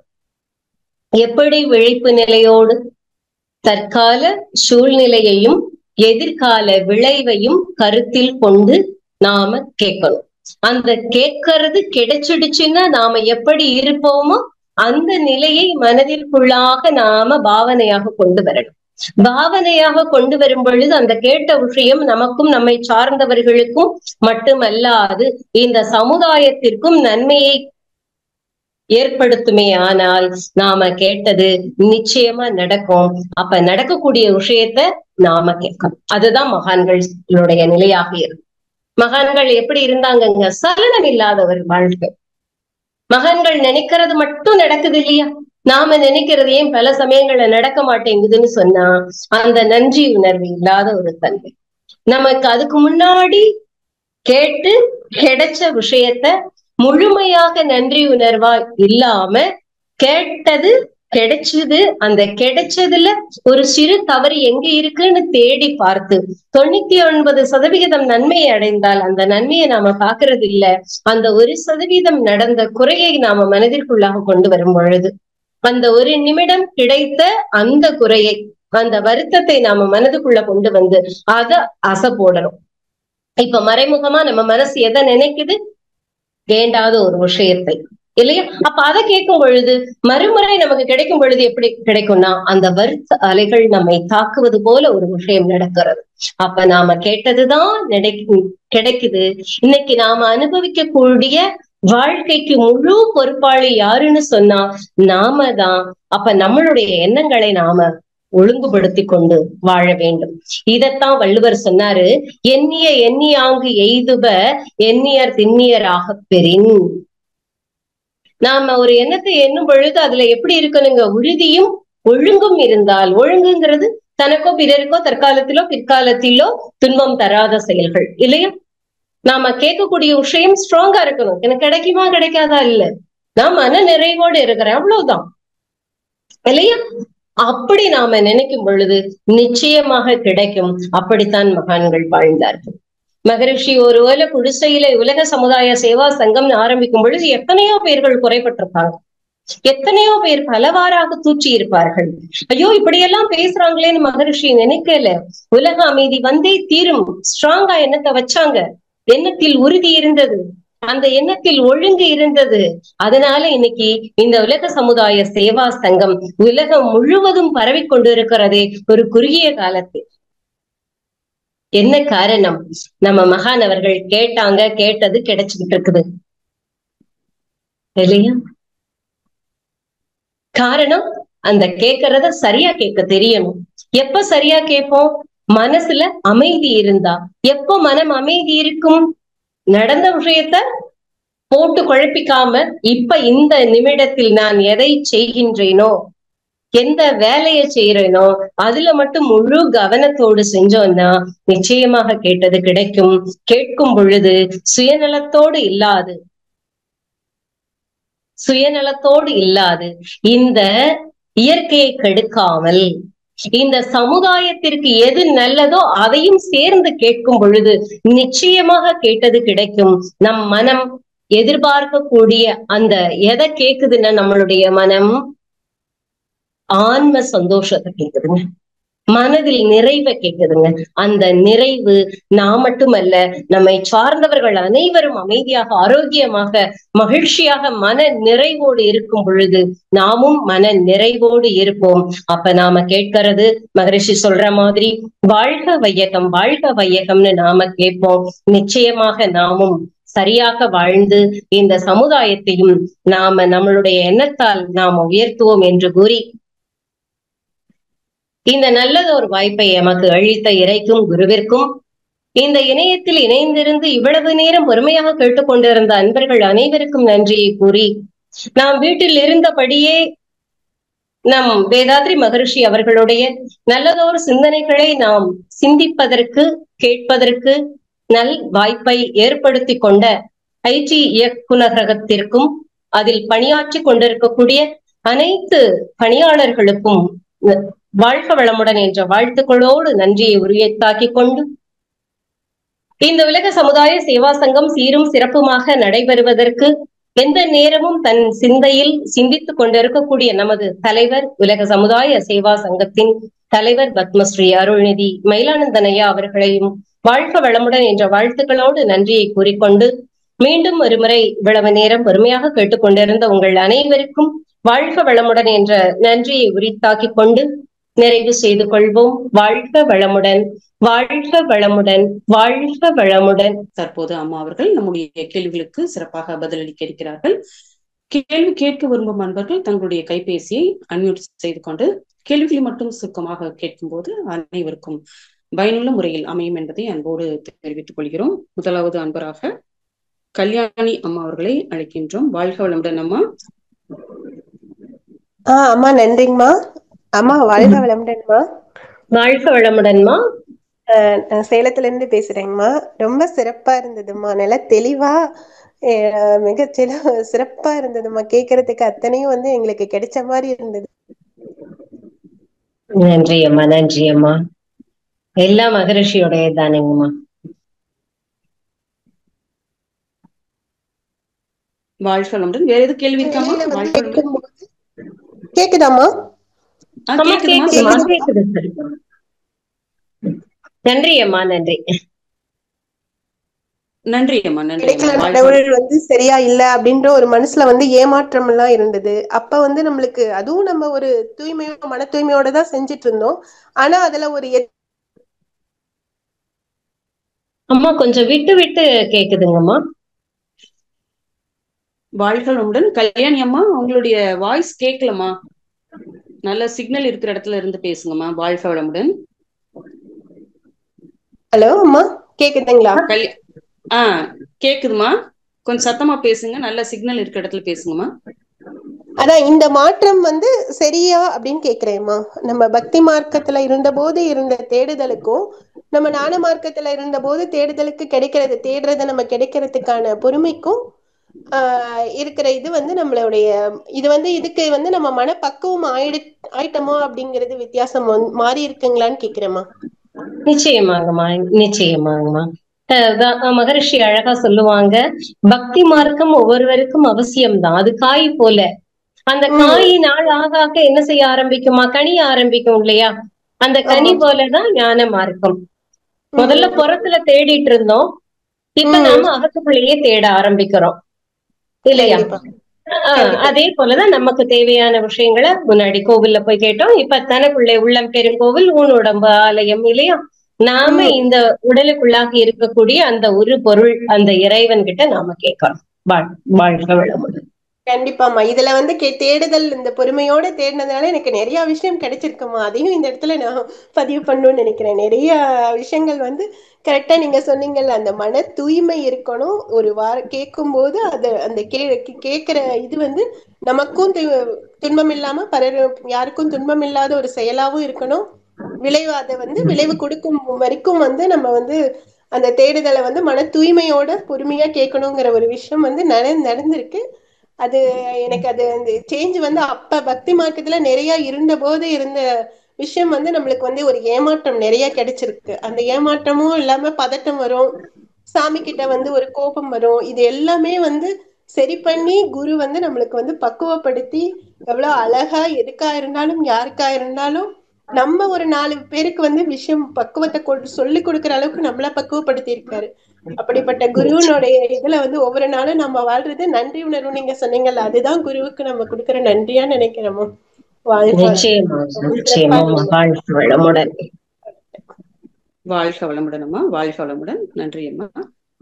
அடுத்ததாக கவிதா கோவிந்தராஜன் அம்மா அவர்களை அன்போடு அழைக்கின்றோம். வாழ்க வளமுடன் அம்மா.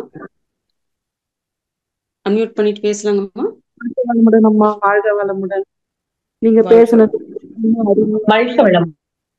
நீங்க பேசுனது வாழ்க ஒவ்வொரு கருத்தும் ரொம்ப மனசுல பதிகிற மாதிரி நல்லா இருந்ததுங்க. கவிதாமா சத்தமா பேசுங்கம்மா.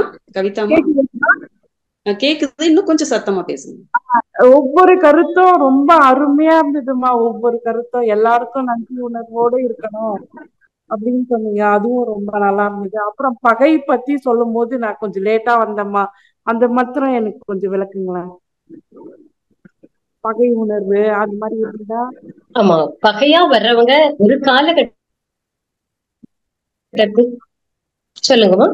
அது கொஞ்சம் விளக்குங்கம்மா. ஆமா, பகையா வர்றவங்க ஒரு காலகட்டத்துல நமக்கு நட்பா இருந்திருப்பாங்க, இல்ல உறவாய் கேக்கலையம்மா இருந்திருப்பாங்க இல்லையா? இவங்க 2 பேர் உறவுக்காரர்கள். அம்மா வாழ்க வளமுடன் அம்மா. உமா அம்மா கிட்ட நாம ஏதோ ஒரு வகையில ஆமா வாய்ஸ் பிரேக் ஆகுதாங்கம்மா? கொஞ்சம் பிரேக் ஆகுது. ஓ சரி சரி. அந்த பகைங்கிறவங்க ஒரு காலகட்டத்துல நமக்கு நட்பா இருந்திருப்பாங்க, இல்லைன்னா உறவுக்காரர்களா இருந்திருப்பாங்க இல்லையா? அப்படி இருக்கிற சமயத்துல நம்ம கிட்ட நமக்கும் அவங்களுக்கும் இடையில ஏதோ ஒரு சந்தோஷமான நிகழ்வு நடந்திருக்கும். ஒண்ணு அவங்க நமக்கு உதவி செஞ்சிருப்பாங்க, இல்லைன்னா நாம ஏதோ ஒரு உதவி அவங்களுக்கு செஞ்சிருப்போம். நாம உதவி செஞ்சதை அவங்க சந்தோஷமா ஏத்திருப்பாங்க இல்லையா? அந்த நிகழ்வை மனசுல வச்சு வாழ்த்தும் போது அந்த வாழ்த்துக்கு நிச்சயமா பலன் இருக்குங்கம்மா. ஏன்னா இப்ப எப்படி வாழ்த்துறீங்கன்னா, ஒரு இனிமையான ஒரு நிகழ்வை மனசுல வச்சுட்டு வாழ்த்துறீங்க. அப்ப நீங்க எதை தேடுறீங்க? ஒரு இனிமையான நிகழ்வு. அப்ப அந்த திரும்ப நமக்கு கிடைக்கிறது ஒரு இனிமையான நிகழ்வு கிடைக்குங்கம்மா. கொஞ்சம் காலங்கள் வேணா மாறுபடலாம், ஆனா நிச்சயமாக நமக்கு கிடைக்கும். நன்றிங்கம்மா, ரொம்ப நல்லது. நன்றிங்கம்மா, நன்றிங்கம்மா. வாழ்க வளமுடன். நன்றி அம்மா, நன்றி அம்மா. வாழ்க வளமுடன். அடுத்ததாக அருள்நிதி ராதா அம்மா அவர்களை அன்போடு அழைக்கின்றோம். வாழ்க வளமுடன் அம்மா. வாழ்க வளமுடன்மா. நன்றி நன்றி நன்றி அம்மா. வாழ்க உமாமா, வாழ்க வளமுடன்மா. ஸ்பீச் கேட்க வாய்ப்பு கிடைச்சது. நாமக்கல்லன்னு பேசுறேன்மா, பரமத்திலன்னு பேசுறேன். வாழ்க வளமுடன். இன்னைக்கு ஆக்சுவலா கவர்மெண்ட்ல மௌனம் போடுவாங்க, எல்லாம் ஆலியார் கிளம்பிட்டதுனால இன்னைக்கு மௌனம் இல்லாதனால உங்க ஸ்பீச்சை கேட்கக்கூடிய வாய்ப்பு கிடைச்சதுமா. ரொம்ப அற்புதமா இருந்ததுமா. எப்பவுமே நீங்க நிறைய கருத்துக்கள் சொல்வீங்க, புது புது கருத்துக்கள் உங்களோட ஸ்பீச்ல வரும். இன்ட்ரெஸ்டா கேட்பேன். இன்னைக்கு நீங்க இந்த பகைமை பத்தி சொன்னது கொஞ்சம் புதுமையா இருந்தது எங்களுக்கு. ஏன்னா எதிரிக்கு வாழ்த்தமே தவிர அதை எப்படி வாழ்த்தணும் அப்படிங்கறத நீங்க அதை உணர்வு பூர்வமா வாழ்த்தக்கூடிய தன்மை எப்படி அப்படிங்கறத இன்னைக்கு உங்க ஸ்பீச்ல கொஞ்சம் சொல்லியிருக்கீங்க. ரொம்ப நன்றிங்கம்மா. வாழ்க வளமுடன். கருத்துக்கள்மா, நிறைய கருத்துக்கள்மா. எப்பவுமே நிறைய சொல்வீங்க, நாங்க அக்செப்ட் பண்ணிப்போமா. ரொம்ப நன்றி. குருவுக்கும் இறைக்கும் நன்றிம்மா. வாழ்க வளமுடன். நன்றிங்கம்மா, நன்றி. எல்லாம் குருவிற்கு அவரு கொடுத்த விஷயங்கள் தானேங்கம்மா. வாழ்க வளமுடன். ஆமாங்கம்மா, ஆமாங்கம்மா. இருந்தாலும் அவங்க இந்த மாதிரி ஸ்பீச் கேட்கும்போது, நேரடியா கேட்கும்போது ரொம்பவே ஒரு பாசிட்டிவ் எனர்ஜி கிடைக்குதுங்கம்மா. என்னதான் யூடியூப்ல கேட்டா கூட நேரடியா கேட்கும்போது நேரடியா பேசுற மாதிரி ஒரு உணர்வு மனசுக்குள்ள இருக்கு. என்னதான் மியூட் போட்டுட்டே பேசினா கூட ஒரு உணர்வு நம்ம நேரா அவங்க கிட்ட நம்ம கிட்ட பேசிட்டு இருக்காங்க அப்படிங்கிற மாதிரி ஒரு இன்ட்ரெஸ்டிங் இருக்கு. பாசிட்டிவ் எனர்ஜி இருக்குங்கம்மா. வாழ்க வளமுடன். நன்றிங்கம்மா. நன்றிம்மா. நன்றி நன்றிம்மா. நன்றி. வாழ்க வளமுடன். நன்றி அம்மா. நன்றி அம்மா. வாழ்க வளமுடன்மா. நன்றி அம்மா. அடுத்ததாக செவ்வேல் ஐயா அவர்களை அன்போடு அழைக்கின்றோம். வாழ்க வளமுடன் ஐயா. வாழ்க வளமுடன் அம்மா. வாழ்க வளமுடன். சிறப்பா இருந்ததுமா. நீங்க சொல்றீங்கம்மா, ஒத்த பதிவா வந்து இருக்குன்னு சொல்றீங்க. நம்ம மனசார கூட இப்ப வந்து நம்மளுக்கு வெளியில சொல்ல அந்த மனசார நினைக்கிறோம். அந்த மனசார நினைக்கிறது எப்படிமா அது வந்து வெளியே அந்த பிரபஞ்சத்துல நிறைய நெகட்டிவிட்டி இருக்கு, பாசிட்டிவிட்டியும் இருக்கு. அது எப்படிமா அது இருக்கும்? அதே மாதிரி நீங்க சொல்றீங்க நம்ம வந்து அந்த எதிரியில கூட அந்த அவங்க நல்லது செஞ்சாங்கன்னு கணக்கெடுக்க சொல்றீங்க. அவங்க செஞ்சு அவங்கள வந்து மனசார வாழ்த்த சொல்லி பண்ண சொல்றீங்க. இந்த மனசார கூட நம்ம அந்த எதிரியை பார்த்தோன்னே மனசுக்குள்ள டக்குன்னு எழுந்துடுது இல்லம்மா. அந்த அந்த நெகட்டிவிட்டி எப்படிமா அது ஈர்த்து நம்மளுக்கு நெகட்டிவிட்டிய செயலா கொடுக்குதுமா? எப்படிமா அது? ஐயா அதுதான் எப்படின்னா, இப்போ பகையா இருக்கிறவங்கள நான் முன்ன சொன்ன மாதிரிதான், அந்த அம்மாவுக்கு சொன்ன மாதிரிதான், பகை உணர்வு அவங்கள பார்த்த உடனே அவங்கள நினைக்கும் பொழுது ஒரு நெகட்டிவிட்டி வருது. நீங்க சொல்றது சரிதான் இல்லையா? ஆனா நம்ம வாழ்த்துறோம். இப்ப தவத்திலேயே சில நேரங்கள்ல நாம எதிரிய வாழ்த்ததானே செய்யறோம். ஆனா அது மாற்றம் வரலையே நாம நினைப்போம். வாழ்த்துறதுங்கிறத தாண்டி அந்த உணர்வு தான் முக்கியங்க. அந்த ஃபீலிங்ஸ் தான் முக்கியம் இல்லையா? அந்த ஃபீலிங்ஸ் எப்படி இருக்கு, அவங்கள வாழ்த்துறப்ப நமக்கு எப்படி இருக்கு? நீங்க சொன்ன மாதிரி முதல்ல ஒரு நெகட்டிவ் தோணும் பொழுது நீங்க கொஞ்சம் மனசை அமைதிப்படுத்தி நீங்க எப்படி நினைக்கணும்னா, ஒரு துன்பம் கொடுத்தாங்க இல்லையா, அந்த துன்பம் கொடுக்கும் போது அவங்களுடைய சூழ்நிலை எப்படி இருந்ததுன்னு நமக்கு தெரியாது. அதுக்கு முன்னாடி ஒரு இன்பம் நமக்கு கொடுத்திருக்கிறாங்க, நம்ம கிட்ட மகிழ்ச்சியா பேசி இருந்திருக்கிறாங்க இல்லையா? அந்த சூழ்நிலைக்கு நாம காரணம் இல்ல. அவங்க நமக்கு துன்பம் கொடுக்கும் போது அவங்க ஒரு வருத்தத்துல இருந்தாங்க. அந்த வருத்தத்துக்கு நாம காரணம் இல்ல அந்த நேரம். ஆனா வேற எதையோ ஒரு விஷயத்த அவங்க பிடிச்சு வச்சிருக்கிறாங்க. வேற ஏதோ ஒரு விஷயம் அவங்களுடைய மனச வருத்தப்பட வச்சிருந்திருக்கு. அந்த வருத்தம் என்ன ஆகுதுன்னா டக்குன்னு நம்ம பக்கம் திரும்பிடுச்சு. இப்ப நம்ம வீட்லயே பாருங்க, ஒருத்தர் மேல கோபமா இருந்திருப்போம். நமக்கு பிடிச்சவங்களே நல்லா பேசும்போது என்ன பண்ணுவோம், டக்குன்னு நம்ம வீட எடுத்துப்போம். வாழ்க்கை துணை நம்ம கிட்ட ஏதோ கோபமா பேசி இருக்கிறாங்க, நமக்கு ரொம்ப செல்லமா வளர்க்கக்கூடிய ஒரு செல்ல குழந்தைய வச்சுப்போம். அந்த குழந்தை நம்ம கிட்ட வந்து பேசும்போது அந்த நேரம் நம்ம மனசுல வருத்தம் இருக்கிறதுனால அந்த குழந்தை கிட்ட சந்தோஷமா கொஞ்சி பேசுவோமா, இல்லைன்னா போ அப்புறமா பாத்துக்கலாம்னு சொல்லுவோமா? கோவப்படுவோம். குழந்தைங்கிட்ட கோவப்படுவோம். குழந்தை மேல நமக்கு வருத்தமா? இல்ல இல்ல. அந்த குழந்தை மேல நமக்கு உண்மையான கோபம் இருந்தது இல்ல. ஆனா ஏன் அந்த குழந்தை கிட்ட நம்ம கோபப்பட்டோம்? நம்ம மனசு நிதானம் இல்ல இல்லையா? நம்ம மனசுல ஒரு நிதானம் இல்ல, ஒரு கவலை இருக்கு, ஒரு வருத்தம் இருக்கு. அப்ப வருத்தமான மனநிலையில இருந்துதான் நம்ம இப்ப எதிரியா நினைக்கிறவங்க நம்மள என்ன செஞ்சிருக்கிறாங்க, ஒரு குறை சொல்லியிருக்காங்க, இல்ல கோபப்பட்டிருக்கிறாங்க. ஆனா நம்ம அந்த நேரம் எதுவும் செய்யல, அந்த குழந்தைய போலதான் நாம எதுவும் பண்ணல. அவங்களுக்கும் நம்ம மேல கோபம் இல்ல, ஆனா அவங்களுக்கு அந்த நேரத்துல ஏதோ ஒரு வருத்தம் அவங்க மனசுக்குள்ள இருந்திருக்கு. உண்மைதானே? அப்ப அந்த நேரம் அவங்களுடைய மனநிலைய நினைச்சு நம்மள சொன்ன வார்த்தைய நீக்கிடுங்க. அதுக்கு முன்னாடி அவங்களுடைய மனநிலை கஷ்டப்பட்டிருக்காங்க இல்லையா? இப்ப அந்த கஷ்டமான அவங்களுடைய மனநிலையை மட்டும் நாம மனசுல எடுத்துக்குவோம். எடுக்கும் போது அவங்க மேல ஒரு பரிதாபம் வருமா, கோபம் வருமா? நீங்க நல்லா புரிஞ்சுக்கணும். நம்மள காயப்படுத்தினாங்க இல்லையா, அந்த காயப்படுத்துறப்போ அவங்களுடைய மனநிலை வருத்தம். அந்த காயப்படுத்தினதை நீக்கிடுங்க, அவங்களுடைய மனநிலையை மட்டும் நினைங்க, யோசிங்க. யோசிக்கும் போது அத நினைச்சா நமக்கு ஒரு அவங்க மேல ஒரு பரிதாபம், ஒரு இரக்கம் வருமா, இல்ல கோபம் வருமா?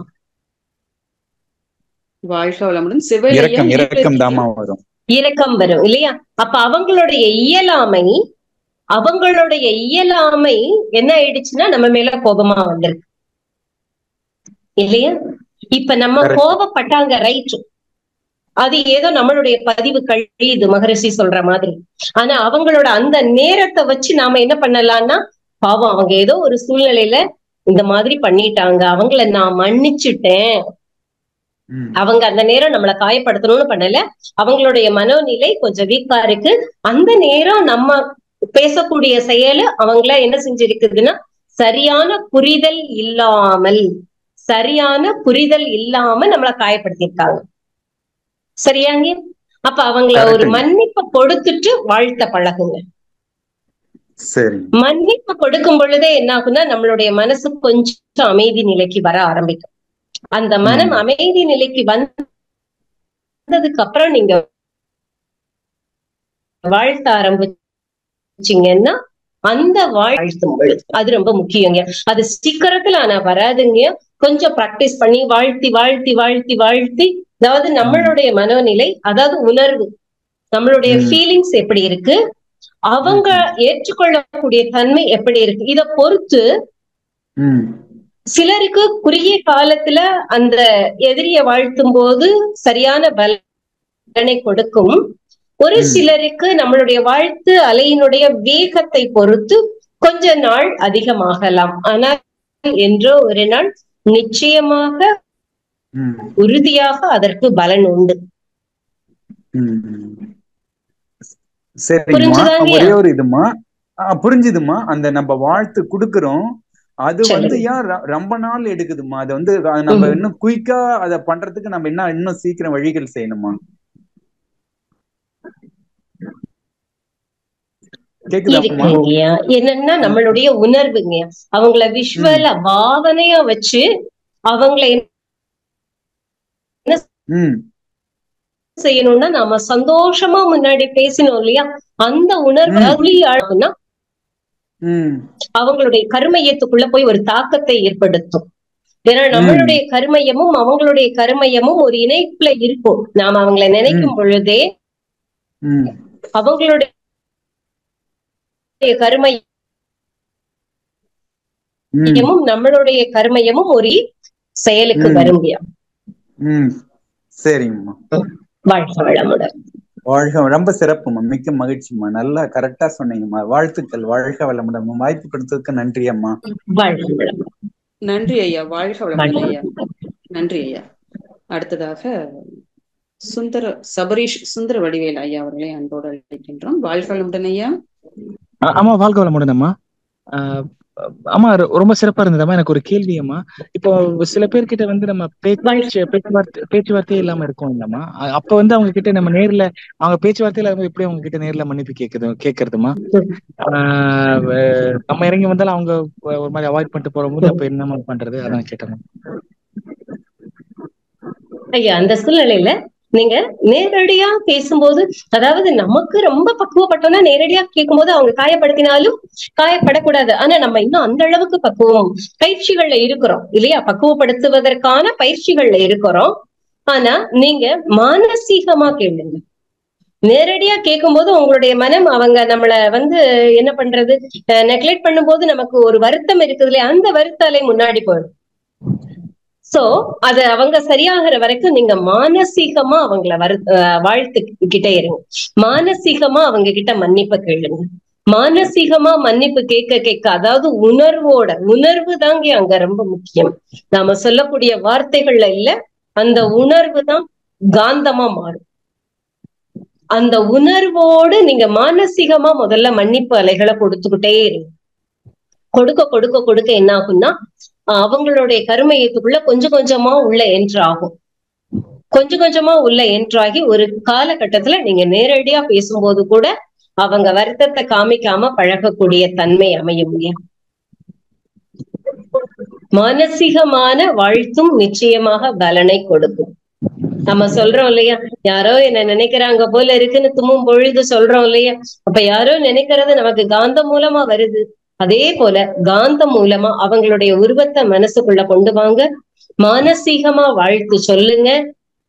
அவங்க இல்லாத போது நீங்க மானசீகமா உங்க முன்னாடி அவங்களுடைய உருவம் இருக்கிற மாதிரி கற்பனையா உருவத்தை மனசால கொண்டு வந்து வாய் விட்டு மன்னிப்பு கேளுங்க.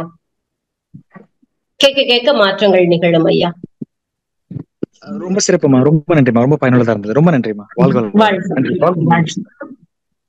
வாழ்க வளமுடன் ஐயா. நன்றி ஐயா. வாழ்க வளமுடன். அடுத்ததாக கண்ணம்மாள் அம்மா அவர்களை அன்போடு அழைக்கின்றோம். வாழ்க வளமுடன் அம்மா.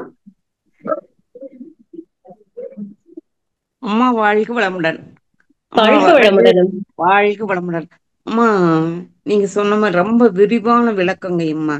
நீங்க சுவாமிஜியோட இது பூரா ரொம்ப விளக்கமா சொல்லிட்டீங்க. ரொம்ப புரிஞ்சுது. அப்படி நடக்கும் ஐயா. நான் எங்க தம்பி எங்க சித்தப்பா பையன் 1.5 வருஷம் என் கூட பேசவே இல்லைங்கம்மா. நானும் வாழ்த்திட்டே இருப்பேங்க. தவத்துல எல்லாம் எப்ப பண்ணும்போது தவத்துல வாழ்த்துவேன். இப்போ போன மாசம் ஒரு ஃபங்க்ஷன்ல போங்கட்டி, அக்கா நல்லா இருக்கிறீங்களா அப்படின்னு கேட்டாங்க. எனக்கு ரொம்ப சந்தோஷமா போச்சு. அப்போ எங்க தம்பி சொன்னானா, அவங்க போய் எங்க அக்காவுக்கு ரொம்ப சந்தோஷமா போச்சு நான் பேசங்காட்டி அப்படின்னு. அது மாதிரி ரொம்ப வாழ்த்தி 1.5 வருஷங்கம்மா விடாம வாழ்த்திட்டே இருந்தாங்கம்மா. நல்லா சுகமுகமான உறவாயிடுச்சுங்கம்மா. எங்க சித்தப்பா பையன். ஆமாம்மா. ரொம்ப நன்றிங்கம்மா. ரொம்ப அற்புதமான ஒரு வாழ்த்தா ஆழமா கொடுத்திருக்கிறீங்க, உணர்வோட சேர்த்து. இப்போ செவேலையா கேட்டதுக்கு இப்போ ஒரு உதாரணத்தோட நீங்க சொல்ற மாதிரி ஆயிடுச்சுங்கம்மா. நன்றி. வாழ்க வளமுடன். வாழ்க வளமுடன். வாழ்க வளமுடன். வாழ்க வளமுடன்மா. வாழ்க வளமுடன் அம்மா. நன்றி அம்மா. வாழ்க. அடுத்ததாக கீதா சுரேஷ் அம்மா அவர்களை அன்போடு அழைக்கின்றோம். வாழ்க வளமுடன் அம்மா. கீதா சுரேஷ் அன்மியூட் பண்ணிட்டு பேசலாங்கம்மா.